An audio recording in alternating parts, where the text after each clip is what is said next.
ಒಟ್ಟಿನಲ್ಲಿ after long time ನಾವೆಲ್ಲ ಸೇರಿದ್ದೀವಿ. Okay, ಅಂದ್ರೆ ಈಗ ನಂದೇ ಇದು ಆಸೆ, ನಮ್ಮ ಪ್ರೊಡ್ಯೂಸರ್ಗೆ ನಾನು ತುಂಬಾ ಪ್ರೆಷರ್ ಮಾಡಿ ಈ ತರ ಒಂದು ಮಾಡ್ಬೇಕು ಅಂತ ನಂಗೆ ಆಸೆ ಇತ್ತು. ಅಂದ್ರೆ ನಮ್ಮ ಟೀಮೇನೆ ನಾವು ಒಂದ್ಸತಿ ಕೂತ್ಕೊಂಡು ಡಿಸ್ಕಸ್ ಮಾಡೋಣ ಅಂದ್ರೆ ಸಿನಿಮಾ ಬಗ್ಗೆ. ಹೊರಗಡೆ ಇಂಟರ್ವ್ಯೂಸ್ ಅಲ್ಲೂ ಮಾತಾಡ್ತೀವಿ, ಅದೆಲ್ಲ ಬೇರೆ. ಬಟ್ ಇಲ್ಲಿದ್ದಾಗ ಇನ್ನಷ್ಟು ಕ್ಯಾಂಡಿಡ್ ಆಗಿ ಇರ್ತೀವಿ ಅಥವಾ ಒಂದು ಆ ಝೋನ್ ಅಲ್ಲಿ ಇರ್ತೀವಿ, ಫ್ರೆಂಡ್ಲಿ ಝೋನ್ ಅಲ್ಲಿ ಇರ್ತೀವಿ. ಆ ಝೋನ್ ಅಲ್ಲಿ ಇದ್ದೇ ಮಾತಾಡೋಣ ಅಂತ. ಮತ್ತೆ ಅದೇ ನೀವೇನೇ ತೊಂದರೆ ಕೊಟ್ಟಿದ್ದೀರಾ ಅಂತ ನಿಮ್ಗೆ ಹೇಳ್ಬೋದಿಲ್ಲ. ಒಂದ್ ಸ್ವಲ್ಪ ಸೆನ್ಸರ್ ಮಾಡ್ಕೊಳ್ಳೋದು ಒಳ್ಳೇದು, ಜಾಸ್ತಿ ಬಿಡದೆ ಇದ್ರೆ ಒಳ್ಳೇದು. ಅಂದ್ರೆ ನಾನೊಂದಿಷ್ಟು ಕ್ವಶನ್ಸ್ ರೆಡಿ ಮಾಡ್ಕೊಂಡ್ ಬಂದಿದ್ದೀನಿ. ಈಗ ಹೇಳ್ದಾಗ ಅವಾಗಲೇ ಹೇಳ್ದಂಗೆ ಸಸ್ತ ಅನುಪಮ ಚೋಪ್ರಾ, ಮಿಕ್ಸ್ ಆಫ್ ಅನುಪಮ ಚೋಪ್ರಾ, ಅನುಶ್ರೇಂಕರ್. ಸೀರಿಯಸ್ ಎರಡರಲ್ಲೂ ನೀವೇ ತಗೊಂಡಿದ್ದೀನಿ. ಕ್ಯಾಂಡಿಡೇಟ್ ಆಗೋದು ಮಿಕ್ಸ್ ಮಾಡಿ ಒಂದಿಷ್ಟು ಕ್ವಶನ್ಸ್ ರೆಡಿ ಮಾಡಿದ್ದೀನಿ. ಈಗ ನಾನು ಲೈನ್ ಆಗೇ ಬರ್ತೀನಿ, ನಿಮ್ಮಿಂದನೇ ಶುರು ಮಾಡ್ತೀನಿ. ಈಗ ಮೊದಲನೇ ಸರ್ತಿ ನಾನು ಬಂದು ನರೇಟ್ ಮಾಡಿದಾಗ ಅಥವಾ ನಿಮ್ಗೆ ಈ ಕ್ಯಾರೆಕ್ಟರ್ ಅಂತ ಹೇಳಿದಾಗ ನಿಮ್ ಫಸ್ಟ್ ಫೀಲ್ ಏನಂತ ಬಂದು ಅಂತ, ಕ್ಯಾರೆಕ್ಟರ್ ಕೇಳಿದಾಗ ಅಥವಾ ಕಥೆ ಕೇಳಿದಾಗ? ಫೀಲ್ ಅನ್ನೋದಕ್ಕಿಂತ ಓವರಾಲ್ ನೀವು ಕತೆ ಬಂದು ಹೇಳಿದಾಗ ನನಗೆ ಕಥೆನೇ ಭಾಳ ವಿಭಿನ್ನ ಅಂತ ಅನ್ನಿಸ್ತು ನನಗೆ. ಆ್ಯಂಡ್ ಅದರೊಳಗಿರೋ ಪಾತ್ರದ ಸೈಕಾಲಜಿ ಭಾಳ ಇಷ್ಟ ಆಯಿತು. ಅಂದರೆ ಇಷ್ಟ ಆಯಿತು ಅಂತ ಹೇಳೋದಕ್ಕಿಂತ ಫಸ್ಟ್ ನನ್ನನ್ನು ಪ್ರಶ್ನೆ ಮಾಡೋದಕ್ಕೆ ಹಚ್ಚಿತು. ಸೊ ಪ್ರಶ್ನೆ ಮಾಡ್ತಾ ಮಾಡ್ತಾ ಈ ಪಾತ್ರನ ಹೆಂಗೆ ಮಾಡಬಹುದು ಅನ್ನೋದು ಥಾಟ್ ಬರೋಕ್ಕೆ ಶುರುವಾಯಿತು. ಓಕೆ, ಹೆಂಗೆ ಅಪ್ರೋಚ್ ಮಾಡ್ಬೋದು ಈ ಪಾತ್ರನ, ಅಥವಾ ಏನಿದು, ಹೆಂಗೆ ಇದನ್ನು ಇದು ಮಾಡೋದು, ಅಲ್ಲಿಂದ ಶುರುವಾಗಿದೆ ಇಂಟ್ರೆಸ್ಟು. ಆ್ಯಕ್ಚುಲಿ ಅವ್ರು ನನ್ನ ಕತೆ ಹೇಳೋಕ್ಕೆ ಬಂದಿದ್ದು ನೀವು ಸಿನಿಮಾ ಮಾಡಿ ಅಂತ ಹೇಳೋಕ್ಕಲ್ಲ, ಕತೆ ಹೇಳೋಕ್ಕೆ ಬಂದಿದ್ದು. ನಾನು ಶ್ರೀನಿಧಿ ಈಗ ಕ್ಯಾಮ್ರಾ ಮುಂದೆ ಇದ್ದೀನಿ, ಅದಕ್ಕೆ ಅವರು ಅಂತೆಲ್ಲ ಹೇಳ್ತಾ ಇದ್ದೀನಿ. ಆ್ಯಕ್ಚುಲಿ ವಿನಯಂ ಅಲ್ಲ, ಡೈರೆಕ್ಟರ್ ಆಗಿದ್ರು ಈಗ. ಬಟ್ ನನಗೂ ನಿಧಿಗೂ ಪರಿಚಯ 10 ವರ್ಷದ ಪರಿಚಯ. ನಾನು ನಿಧಿ ನಾನು ಫಸ್ಟ್ ನಾಟಕ ಮಾಡ್ಬೇಕಾದ್ರೆ ನಿಧಿಯವರು ನಾಟಕ ಮಾಡ್ತಾ ಇದ್ರು ಅವಾಗ. ನಾವಿಬ್ರು ಒಟ್ಟಿಗೆ ನಾಟಕ. ಆ್ಯಂಡ್ ಇಲ್ಲಿ ಹೇಳ್ಬೇಕು ನಾನು ಇದನ್ನು, ನನಗೆ ಫಸ್ಟ್ ಫೋಟೋಶೂಟ್ ಅಂತ ಮಾಡಿದ್ದು ನಿಧಿ. ಕಲಾಗ್ರಾಮದಲ್ಲಿ ನಾನು ನಾಟಕ ಮಾಡ್ತಿದ್ದೆ, ಅವ್ರು ನಾಟಕ ಮಾಡ್ತಾರೆ, ಒಂದೇ ನಾಟಕ ಮಾಡ್ತಾ ಇದ್ವಿ. ಕ್ಯಾಮ್ರಾ ಯಾರ್ದು, Balaji camera, Nagan camera. So camera ಬಂದಿತ್ತು, ಬಂದ್ಬಿಟ್ಟು ಕಲಾಗ್ರಾಮ ಮೇಲೆ ಟೆಲಿಸ್ಕೋಪ್ ಫೋಟೋಶೂಟ್ ಮಾಡೋಣ ಅಂತ ನಾನೇನೋ ಒಂದು ಬಟ್ಟೆ ಹಾಕೊಂಡು, ಅಂದರೆ ನಾಟಕದ ಮುಂಚೆ ನಾನು ಕಾಸ್ಟ್ಯೂಮ್ ಹಾಕೋಬೇಕು ನಾಟಕಕ್ಕೆ, ಅದಕ್ಕಿಂತ ಮುಂಚೆ ಹೋಗಿ ಫಸ್ಟ್ ನಾನು ಫೋಟೋ ಅಂತ ತೆಗೆದು ಶ್ರೀನಿಧಿನೇ. ಸೊ ಅಲ್ಲಿಂದ ಶುರುವಾಗಿದ್ದು. ಸೊ ಶ್ರೀನಿಧಿ ಕಥೆ ಬರೆದು ಈ ಕಥೆ ಹೇಗಿದೆ, ಚೆನ್ನಾಗಿದೆಯಾ ಈ ಕಥೆ ನಾನು ಸಿನಿಮಾ ಮಾಡ್ಬೇಕಂತ ಅನ್ಕೊಂಡಿದ್ದೀನಿ, ಹೆಂಗೆ ಏನು ಮಾಡೋಣ, ಹಿಂಗೆ ಡಿಸ್ಕಸ್ ಶುರುವಾಗಿದ್ದು, ನೀವು ಮಾಡಿ ಅನ್ನೋದಲ್ಲ. ಸೊ ಕಥೆ ಚೆನ್ನಾಗಿದ್ಯಾ, ಇದನ್ನ ಸಿನಿಮಾ ಮಾಡಬಹುದಾ ಅಂತ ಕೇಳೋದಕ್ಕೆ ನರೇಶನ್ಗೆ ಡಿಸ್ಕಷನ್ ಶುರುವಾಗಿದ್ದು. ಎಸ್ ಮಾಡೋಣ, ಇದು ಆ ಕಥೆ ಕೇಳ್ತಿದ್ದಾಗ ಇದು ನಾನೇ ಮಾಡ್ತೀನಿ ಅಂದರೆ ನಿನಗೇನು ಅಭ್ಯಂತರ ಇಲ್ಲ ಅಂತ, ನನಗೆ ಭಾಳ ಇಷ್ಟ ಆಗಿದೆ. ಅವನ ತಲೆಯಲ್ಲಿ ಯಾರಿದ್ರೋ ಗೊತ್ತಿಲ್ಲ ನನಗೆ, ನೀವು ಮಾಡ್ತೀರಾ ಅಂತ ಅಂದ್ಬಿಟ್ಟು ಹೋದ.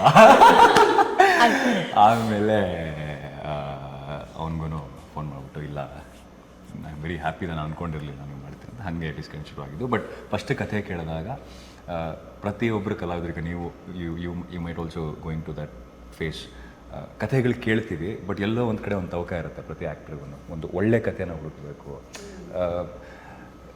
ಆಡಿಯನ್ಸ್ಗೋಸ್ಕರ ಒಂದೊಂದ್ಸತಿ ಸಿನಿಮಾ ಮಾಡ್ತೀವಿ, ಕೆಲವು ಸತಿ ಈ ಥರದ ಸಿನಿಮಾಗಳು ಮಾಡಬೇಕು ಅನ್ನೋದಕ್ಕೆ ಮಾಡ್ತೀವಿ. ಆ್ಯಂಡ್ ಕೆಲವು ಸತಿ ನಮಗೋಸ್ಕರ ಸಿನಿಮಾ ಮಾಡ್ತೀವಿ. ಸೊ ಬ್ಲಿಂಕ್ ಮಾಡಿದ್ದು ನನಗೋಸ್ಕರ, ಸೊ ನನಗೋಸ್ಕರ ಮಾಡಿದ ಸಿನಿಮಾ ಬ್ಲಿಂಕ್, ನನ್ನೊಳಗಿರುವ ಕಲಾವಿದನಿಗೋಸ್ಕರ ಮಾಡಿದ ಸಿನಿಮಾ ಬ್ಲಿಂಕ್.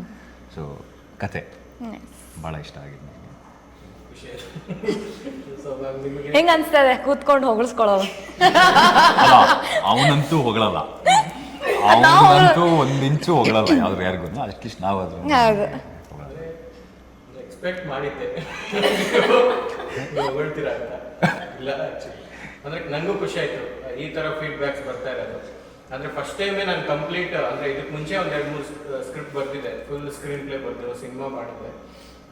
ಈ ಸ್ಕ್ರಿಪ್ಟ್ ಬರೆದು ನಾನು ಪ್ರತಿ ಕಡೆ ನರೇಶನ್ಗೆ ಹೋಗ್ತಾ ಇದ್ದಾಗಲೂ ನನಗದು ಹೊಸ ಅನುಭವನೇ. ಈಗ ನಿಮ್ಮ ಹತ್ರ ಮಾತಾಡಿದಾಗ ನೀವು ಅದನ್ನ ನೀವು ನೋಡಿದ ಪರ್ಸ್ಪೆಕ್ಟಿವ್ ಬೇರೆ ಇತ್ತು. ಚೈತ್ರ ಮ್ಯಾಮ್ ಹತ್ರ ಹೋದಾಗ ಅವರೊಂದು ಪರ್ಸ್ಪೆಕ್ಟಿವ್ ನಾನು ರಿಸೀವ್ ಮಾಡಿದ್ರು, ಮಂದಾರ ಮ್ಯಾಮ್ ಅವರೊಂದು ಪರ್ಸ್ಪೆಕ್ಟಿವ್, ಆಮೇಲೆ ಗೋಪಿ ಸರ್, ಸಂದೇಶ್ ಅಣ್ಣ, ಅಂಗಡಿ ಸರ್, ಕಿರಣ್ ಸರ್, ಯಾರ ಹತ್ರ ಹೋಗಿ ಹೇಳಿದ್ರು ಪ್ರತಿಯೊಬ್ಬರು ಪರ್ಸ್ಪೆಕ್ಟಿವ್ ನನಗೆ ಹೆಲ್ಪ್ ಆಗ್ತಿತ್ತು. ಓಕೆ, ಅಂದ್ರೆ ನನಗೂ ಕೆಲವು ವಿಷಯ ಗೊತ್ತಿರಲಿಲ್ಲ. ನಾನು ಜಸ್ಟ್ ಈಗ ಬುಕ್ ಅಂತ ಅಷ್ಟೇ ಅನ್ಕೊಂಡಿದ್ದೆ, ಅದು ಅವರು ಜುರಾಸಿಕ್ ಪಾರ್ಕ್ ಬುಕ್ ಅಂತ. ನನಗಿಂತ ಹೆಚ್ಚು ಇವ್ರಿಗೆ ಅದು ಅಪೀಲ್ ಆಗ್ತಾ ಇದೆ ಸಬ್ಜೆಕ್ಟು ಅಂತ ಅನ್ನಿಸ್ತು. ಸೊ ನನಗೆ ಆ ಥರ ಹೆಲ್ಪ್ ಆಯಿತು. ನಿಮ್ಗೇನು ಅನಿಸ್ತು ಕತೆ ಕೇಳಿ ಅಥವಾ ನಿಮ್ಮ ರೋಲ್ ಕೇಳಿದಾಗ? ನನಗೆ ಅಂದರೆ ಫಸ್ಟ್ ಆಫ್ ಆಲ್ ನಾ ಯೂಶಲಿ ನೀವು ಬೇರೆ ಏನಾದರೂ ಕೆಲಸ ಮಾಡಿದ್ದೀರಾ ಮುಂಚೆ, ಇಲ್ಲ ನಿಮ್ಮ ವರ್ಕ್ ಏನಾದರೂ ಲಿಂಕ್ ಇದ್ದರೆ ಕಳಿಸಿ ಹಂಗೆಲ್ಲ ಕೇಳಿ ನಾನು I want to know where ನಾನು ಎಲ್ಲಿ ಹೋಗ್ತಾ ಇದ್ದೀನಿ, ಯಾರ ಜೊತೆ ಕೆಲಸ ಮಾಡ್ತೀನಿ ಅಂತ ನನಗೂ ಗೊತ್ತಾಗಬೇಕು. Like they also check my work. ನಾನು ಹಂಗೆ ಮಾಡೋದು ಯೂಶಲಿ. ಸೊ ನಾನು ಐ ಥಿಂಕ್ ನಾನು ಕೇಳಿದ್ದೆ, ನೀವು ಮುಂಚೆ ಏನಾದರೂ ಮಾಡಿದ್ದೀರಾ ಅಂತ. ಇಲ್ಲ. ಎಷ್ಟು ನಿಮ್ಮ ವಯಸ್ಸು? ಇಷ್ಟು. ನನ್ನ ವಯಸ್ಸು ಎಷ್ಟು ಅಂತ ಹೇಳಲ್ಲ, but he was very young to be a director ಅಂತ ನಂಗೆ ಅನಿಸ್ತು. ಇಲ್ಲ, ಹೇಳಕ್ ಬಂದಾಗ ಹಿ ವಾಸ್ 22 ಆ್ಯಂಡ್ ಡೈರೆಕ್ಟ್ ಮಾಡ್ತೀನಿ ಅಂತ. Okay, that is very interesting. So interesting ಆಯಿತು. ಅದಾದಮೇಲೆ ಇವರು ಮತ್ತು ರವಿ ಅವ್ರು ಬಂದರು, ಪ್ರೊಡ್ಯೂಸರ್. ಕತೆ ಹೇಳಕ್ಕೆ ಸ್ಟಾರ್ಟ್ ಮಾಡಿದ್ರು. ಐ ರಿಮೆಂಬರ್ ಅವತ್ತಿನ ದಿನ ನನಗೆ ನೆನ್ನೆ ಆದಂಗೆ ನೆನಪಿದೆ. ಆ ಕಾಫಿ ಡೇ, ಆ ಕಾರ್ನರಲ್ಲಿ ಕೂತಿದ್ದು ಹೇಳಕ್ಕೆ ಶುರು ಮಾಡಿದ್ರು. And I was just listening. ಅವರು ಹೆಂಗೆ ಕತೆ ಹೇಳ್ತಾ ಇದ್ರು ಅನ್ನೋದನ್ನ ನಾನು ಕೇಳಿಸ್ಕೊತ ಹೋದೆ. ಆಯಿತಾ, ಕತೆ ಕಾಂಪ್ಲಿಕೇಟೆಡ್, ನಮಗೆ ಗೊತ್ತು ಹೆಂಗೆ ಇವಾಗ, because we already shed it's science fiction and ಏನೋ ಟೈಮ್ ಟ್ರಾವೆಲ್ ಎಲ್ಲ ತೋರಿಸ್ತಾ ಇದ್ದೀವಿ, ಏನೋ ಹೀಸ್ ಡೂಯಿಂಗ್. ಬಟ್ ನನಗೆ ತುಂಬ ತುಂಬ ಇಂಪ್ರೆಸಿವ್ ಫ್ಯಾಕ್ಟ್ ಏನಾಯಿತು ಅಂದರೆ, ಆ ಕೊನೆಯಲ್ಲಿ ನನಗೆ ಡೌಟ್ ಇಲ್ಲ. ಬಿಕಾಸ್ ಅವ್ರು ಹೋಗಿ ಬಂದು ಅವ್ರು ನಿಮ್ಗೇನಾದ್ರು ಡೌಟ್ ಇದ್ದರೆ ಮಧ್ಯದಲ್ಲಿ ಕೇಳಿ ಪರವಾಗಿಲ್ಲ ಅಂತ ನನಗೆ ಹೇಳಿದ್ರು. ಆಯಿತಾ, ಬಟ್ ಅವ್ರು ಎಷ್ಟು ಚೆನ್ನಾಗಿ ಪ್ರತಿಯೊಂದು ಸೆಗ್ಮೆಂಟ್ನೂ ಈ ಸ್ಟಾರ್ಟೆಡ್ ನರೇಟಿಂಗ್ ಅಂದರೆ ನನಗೆ ಡೌಟ್ ಬರಲಿಲ್ಲ. ಬಿಕಾಸ್ ಅವರು ಹಿಂದೆ ಹೋಗ್ತಾ ಇದ್ದಾರೆ, ಮುಂದೆ ಬರ್ತಾ ಇದ್ದಾರೆ, ಇನ್ನೂ ಯಾವುದಾದ್ರು ಬೇರೆ ಬೇರೆದು ಏನೋ ಎಲಿಮೆಂಟ್ಸ್ ತರ್ತಾ ಇದ್ದಾರೆ. ಬಟ್ ನನಗೆ ಎಲ್ಲೂ ಡೌಟ್ ಬಂದಿಲ್ಲ. ಆ್ಯಂಡ್ ಅಷ್ಟು ಈಸಿಯಾಗಿ ಅವ್ರ ತಲೆಯಲ್ಲಿ ಆ ಒಂದು ಏನೋ ಹ್ಯಾಸಲ್ ಫ್ರೀ ನರೇಷನ್ ಇದೆಯಲ್ವಾ, ಅದು ಯೂಶಲಿ ಹೇಳ್ಬೇಕಾದ್ರೆ ನಿಮ್ಮ ತಲೆಯಲ್ಲಿ ಸಾವಿರ ಇರ್ಬೋದು, ಇಲ್ಲ ಪೇಪರಲ್ಲಿ ಸ್ಕ್ರಿಪ್ಟಲ್ಲಿ ತುಂಬ ಚೆನ್ನಾಗಿ ಬರ್ಕೊಂಡಿರ್ಬೋದು. ಬಟ್ ನರೇಟ್ ಮಾಡ್ತಿರ್ಬೇಕಾದ್ರೆ ನನಗೆ ಕನ್ಫ್ಯೂಸ್ ಮಾಡದೆ ಏನೋ ಹೇಳಬೇಕಲ್ವ, that I am an audience. So ನನಗೆ ನನಗೆ ಕನ್ಫ್ಯೂಸ್ ಆಗಲಿಲ್ಲ ಅಂದರೆ ದೆನ್ ಈಸ್ ಡನ್ ಏನೋ ಗುಡ್ ಜಾಬ್ ಆಲ್ರೆಡಿ ಅಂತ ನನಗೆ. ಸೊ ಅದೇ ನನಗೆ ತುಂಬ ಇಂಪ್ರೆಸ್ ಆಗಿದ್ದು ಅದೇ. ಬಟ್ ನಾನು ಇದು ಮಾಡ್ತೀನಿ ಅಂತ ಹೇಳಿದ್ದು ಅದಕ್ಕೋಸ್ಕರನೇ. And I was very fascinated ಹೆಂಗೆ ಯು ವಾಂಟ್, ಬಿಕಾಸ್ ಈ ಥರದ್ದು ಏನೋ ಪ್ರಯತ್ನ ನಮ್ಮ ಆ್ಯಕ್ಚುಲಿ ಕನ್ನಡ ಸಿನಿಮಾದಲ್ಲಿ ಇದುವರೆಗೂ ಮಾಡಿಲ್ಲ. ಅಟ್ಲೀಸ್ಟ್ ನಾನು ನೋಡೋದ್ರಲ್ಲಿ. ಸೊ ಅದು ಒಂದು ಎಕ್ಸೈಟ್ಮೆಂಟ್ ನನಗೆ, ಎಷ್ಟು ಚೆನ್ನಾಗಿ ಬರ್ದಿದ್ದಾರಲ್ಲ. So I have to be a part of this ಅಂತ. ಸೊ ಹಂಗೆ ಏನೋ ನಾನು ಮನೆಗೆ ಹೋಗಿ ಯೋಚನೆ ಮಾಡಿ ಇಮಿಡಿಯೇಟಾಗಿ ಒಪ್ಪಿದ್ದಂಥ ಕಥೆ ಬ್ಲಿಂಕ್. ಸೊ ಈಗ ಸಿನಿಮಾ ನೋಡಿದಾಗ್ಲೂ ಖುಷಿ ಆಗುತ್ತೆ. ಅಂದರೆ ನೀವು ಹೇಳಿದ್ನೆಲ್ಲ ಸ್ಕ್ರೀನ್ ಮೇಲೆ ಹಾಗೆ ತಂದಿರೋದು. ನನ್ನ ಪಾತ್ರ, ದೇವಕಿ ಪಾತ್ರ ಏನಿದೆ ಅದನ್ನು ಕೂಡ ಏನೋ ಅಷ್ಟೇ ಚೆನ್ನಾಗಿ ತೋರಿಸಿರೋದು ನನಗೆ ಇಟ್ ವಾಸ್ ವೆರಿ ಇಂಪ್ರೆಸಿವ್. ನಂಗೆ ತುಂಬ ಖುಷಿ ಆಯಿತು to be a part of Blink team only in general. So yeah, ಹಂಗೆ ನನಗೆ ಫುಲ್ ಎಕ್ಸೈಟ್ಮೆಂಟ್ ಆಗೋಯ್ತು ನನಗೆ. I want to be a part of this film. Thank you, ತುಂಬ ಖುಷಿ ಆಯ್ತು. ಎರಡನೇ ಸತಿ ನೀವೊಂದು ಹೇಳ್ಬೋದು. ನಾನು ಹೇಳ್ಬೇಕಾ? ಅದೇ ನಿಧಿ ಅವ್ರು ನನಗೂ ಕೂಡ ಐ ಥಿಂಕ್ 6 ವರ್ಷ ಕತೆ ಹೇಳೋದು. ಇಲ್ಲ 6 ವರ್ಷದಿಂದ ಗೊತ್ತು. 6 ವರ್ಷದಿಂದ ಕತೆ ಹೇಳ್ತಾರೆ ಅಲ್ಲ, ಅದು ನಿಜನೇ. ಬಿಕಾಸ್ 6 ವರ್ಷದ ಹಿಂದೆ ಅವ್ರದ್ದು ಫಸ್ಟ್ ನಾಟಕ ನೋಡಿದ್ದು ಐ ಥಿಂಕ್ KH ಕಲಾಸೌಧದಲ್ಲಿ ಅನ್ಸುತ್ತೆ. ಅವತ್ತು ಫೇಸ್ಬುಕ್ ಅಲ್ಲಿ ಮೆಸೇಜ್ ಹಾಕಿದ್ದೆ, ನಾಟಕ ನೋಡಿದೆ. ಹೌದು. ಅದಾದ್ಮೇಲೆ ಅದು ನೆಕ್ಸ್ಟ್ ನೋಡಿದ್ದು ನೀವು ಕರೆ ಮಾಡಿರುವ ಚಂದದಾರರು. ಅದರಲ್ಲಿ ನೀವು ಆಕ್ಟ್ ಮಾಡಿದ್ರಿ, ನೀವು ಬರ್ದಿದ್ರಿ and you had also directed ಅನ್ಸುತ್ತೆ ವಿತ್ ಭರತ್. ಅದನ್ನ ನೋಡಿ I was very impress. That's a very nice script, that is way to out of the box. ಅದಾದ್ಮೇಲಿಂದ ಅವರು ಮೆಸೇಜ್ ಮಾಡಿದ್ರು ನನಗೆ ಇನ್ನೊಂದು ಸ್ಕ್ರಿಪ್ಟ್ದು ಪ್ರೊಡ್ಯೂಸರ್ ಪಿಚ್ ಟೀಸರ್ ಮಾಡಿ. Oh, I have to tell about it. ನಾನು ಯಾಕೆ ಇಂಪ್ರೆಸ್ ಆದೆ ಅಂದರೆ ಅದನ್ನ ತೋರಿಸಿದ್ರು ನನಗೆ. So then he showed me the show reel. I was like, then he said ನಮ್ಮ ಬಜೆಟ್ ಇಷ್ಟೇ ಇದ್ದಿದ್ದು ಈ ಶಾರ್ಟ್ ಫಿಲ್ಮ್ ಮಾಡೋಕ್ಕೆ. ವಾಟ್, ಅಷ್ಟು ಬಜೆಟಲ್ಲಿ ಈ ಥರ ಕ್ವಾಲಿಟಿ ಹೆಂಗೆ ಡೆಲಿವರ್ ಮಾಡಿದ್ರಿ? Then I was like I am doing this film ಅಂತ. So yeah, now that you mention ನಂಗೆ ನೆನಪಾಯ್ತು. ತೋರಿಸ್ತಿಲ್ಲ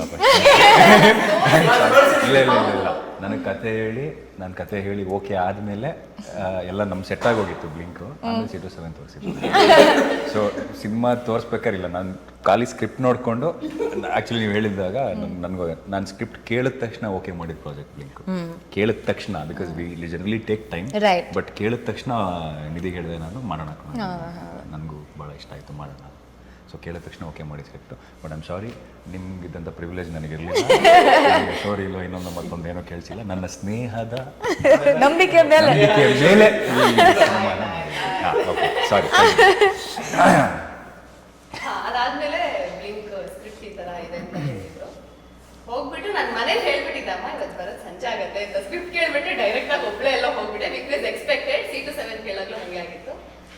ಸೊ ಕಥೆ ಅದೇ, once again the clarity that he had dad when he narrated ಅದು ತುಂಬ ಇಷ್ಟ ಆಯಿತು. ಸಂಜೆ ಫೋನ್ ಮಾಡಿಬಿಟ್ಟು ಐ ಆಮ್ ಡೂಯಿಂಗ್ ಇಟ್ ಅಂತ. ನೀವು ಯಾಕೆ ಬ್ಲಿಂಕ್ಗೆ ಫಸ್ಟ್ ಸಿನಿಮಾ ಮಾಡಬೇಕು ಅಂತ ಅನ್ಕೊಂಡ್ರೆ?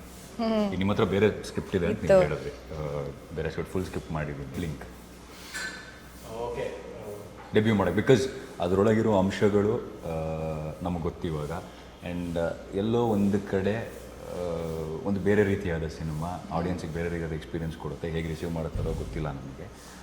ಸೊ ಈ ನಿಟ್ಟಿನಲ್ಲಿ ನೋಡಿದಾಗ ಸಿನಿಮಾಗೆ ಎಷ್ಟು ಪ್ಲಸ್ ಆಗುತ್ತೋ, ಲೆಟ್ಸ್ ಟಾಕ್ ಪ್ರಾಕ್ಟಿಕಲಿ. ಸೊ ಸಿನಿಮಾಗೆ ಕೆಲವು ಅಂಶಗಳು ಎಷ್ಟು ಪ್ಲಸ್ ಆಗುತ್ತೋ ಕೆಲವು ಕಡೆ ಸಣ್ಣದಾಗಿ ಆಗೋದು ಸಾಧ್ಯತೆಗಳು ಇವೆ. ಬಟ್ ಅದನ್ನೆಲ್ಲ ರಿಸ್ಕ್ನ ಇಟ್ಕೊಂಡು ಯಾಕೆ ಡೆಬ್ಯೂಗೆ ಬ್ಲಿಂಕನ್ನೇ ಚೂಸ್ ಮಾಡಿದ್ವಿ? ಅದೇ ನಾನು ಬೆಳೆದಿರೋ ವಾತಾವರಣ ಹಾಗೆ. ನನಗೆ ತುಂಬ ಚಿಕ್ಕ ವಯಸ್ಸಿಂದನೂ ನಾನು ರೂಟೆಡ್ ಕನ್ನಡ ಸಿನಿಮಾಗಳನ್ನೇ ನೋಡಿರೋದು. ನಾನು ಕನ್ನಡ ಸಿನಿಮಾ ಬಿಟ್ಟು ಬೇರೆ ಸಿನಿಮಾ ನೋಡೋದೇ ಅಪರಾಧ ಅಂತ ಅನ್ಕೊಂಡಿದ್ದೆ. ಮೈಂಡ್ ಸೆಟ್ಟೇ ಆಗಿತ್ತು ನನಗೆ. ಬೇರೆ ಭಾಷೆ ಸಿನಿಮಾ ನೋಡೋದು ತಪ್ಪು. ನಾನು ನಮ್ಮ ಫ್ರೆಂಡ್ಸ್ ಹೇಳ್ತಿದ್ದೆ, ಅವರು ಬೇರೆ ಭಾಷೆ ಸಿನಿಮಾ. ನಂದು ಎಕ್ಸಾಂಪಲ್ ಆಯ್ತು, ನಮ್ಮ ಫ್ರೆಂಡ್ ರೇಸುಗ್ರಾಮ್ಗೆ ಅದಕ್ಕೂ ಥಿಯೇಟ್ರಿಗೆ ಹೋಗಿದ್ದ. ನಾನು ಫುಲ್ ಅವ್ನಿಗೆ ಇದು ಆವಾಜ್ ಎಲ್ಲ ಹಾಕಿದ್ದೆ, ಬೇರೆ ಲ್ಯಾಂಗ್ವೇಜ್ ಸಿನಿಮಾ ನೀವು ಕರ್ನಾಟಕದಲ್ಲಿ ಅಂತ. ಅಂದ್ರೆ ನಾನು ತುಂಬಾ ಹಂಗೆ ನೋಡ್ತಿದ್ದೆ. ಬಟ್ ಆಮೇಲೆ ನಾನು ಡಿ ನ್ಯಾಷನಲ್ ಇದ್ದಿದ್ದು ನಮ್ಮ ಮನೇಲಿ, ಕೇಬಲ್ ಇರಲಿಲ್ಲ ಅಲ್ಲ. ನಾನು ಹಿಂದಿ ಸಿನಿಮಾಗಳು ಡಿ ನ್ಯಾಷನಲ್ ಅಲ್ಲಿ ನೋಡ್ತಿದ್ದೆ. ಅಂದ್ರೆ ಥಿಯೇಟರ್ಗೆ ಹೋಗಿ ಬೇರೆ ಲ್ಯಾಂಗ್ವೇಜ್ ನೋಡಬಾರ್ದು ಅಂತ ಹೇಳಿ ನಮಗೆ ಅನುಗುಣವಾಗಿ ಸಿದ್ಧಾಂತಗಳನ್ನ ಬದಲಾಯಿಸ್ಕೊಳ್ಳೋದು. ಅವಾಗ ನೋಡ್ತಾ ನೋಡ್ತಾ DD1 ಇದ್ದಿದ್ದೆ ನನ್ನ ಪ್ರಿವಿಲೇಜ್. ಯಾಕಂದ್ರೆ ನಮ್ಮ ಮನೇಲಿ ಕೇಬಲ್ ಇರಲಿಲ್ಲ. ಸೊ ಅವರು ಬೆಸ್ಟ್ ಆಫ್ ಇಂಡಿಯನ್ ಸಿನಿಮಾ ಹಾಕೋರು, ವೆಡ್ನೆಸ್ಡೇ ಸಿನಿಮಾ ಹಾಕೋರು. ನನಗೆ ಅವಾಗ ನಾನು ಏನಂದ್ರೆ GV ಅಯ್ಯರ್ ಆಗಿರಲಿ, MS ಅಬ್ದು ಆಗಿರಲಿ, ಗಿರೀಶ್ ಕಾರ್ನಾಡು, ಗಿರೀಶ್ ಕಾಸರವಳ್ಳಿ ಫಿಲಮ್ಸು, ಶೇಷಾದ್ರಿ ಅವ್ರ ಫಿಲಮ್ಸು, ನನಗೆ ಪ್ಯಾರಲಲ್ ಸಿನಿಮಾ ಅನ್ನೋದು ಇದೆ ಅಂತ ಗೊತ್ತಿತ್ತು. ಅವಾಗ ನನಗೆ ಓಕೆ, ಕಮರ್ಷಿಯಲ್ ಸಿನಿಮಾ ಬಿಟ್ಟು ಈಗ ಬ್ರಿಡ್ಜ್ ಬಿಟ್ಟು ಪ್ಯಾರಲಲ್ ಆಗಿ ಕನ್ನಡ ಇಂಡಸ್ಟ್ರಿ ತುಂಬಾನೇ ವರ್ಕ್ ಮಾಡಿದೆ ಅಂತ ಅದ್ರ ಇನ್ಫ್ಲೂಯೆನ್ಸ್ ಆಯಿತು. ಮತ್ತೆ ಒಂದು ಪಾರ್ಟ್ ಆಫ್ ದಿ ಟೈಮ್ನ ನನಗೆ ವರ್ಲ್ಡ್ ಸಿನಿಮಾ ಎಕ್ಸ್ಪೋಜರ್ ಸಿಕ್ತು. ವರ್ಲ್ಡ್ ಸಿನಿಮಾಗಳು ನೋಡೋಕೆ ಸ್ಟಾರ್ಟ್ ಮಾಡಿದೆ. ಅದನ್ನು ನನಗೆ ಇನ್ಫ್ಲೂಯೆನ್ಸ್ ಮಾಡ್ತು. ಸೊ ಇದೆರಡನ್ನೂ ಮಿಕ್ಸ್ ಮಾಡಿ ಮತ್ತೆ ನಾನು ಇಷ್ಟು ದಿನಗಳಲ್ಲಿ ನೋಡಿದ ಸಿನಿಮಾಗಳಲ್ಲಿ ನನಗೆ ಒಂದಿಷ್ಟು ಕಾಣಿಸ್ತಾ ಇರಲಿಲ್ಲ, ಈ ಅಂಶಗಳು ಕಾಣಿಸ್ತಾ ಇಲ್ಲ, ಎಲ್ಲೋ ಮಿಸ್ಔಟ್ ಆಗ್ತಿದೆ ಅಂತ ಅನ್ನಿಸ್ತಿತ್ತು. ಅದನ್ನ ನಾನು ಟ್ರೈ ಮಾಡ್ಬಿಡೋಣ ಅಂತ ಅನ್ಕೊಂಡು ಇದನ್ನ ಬರೆದೆ.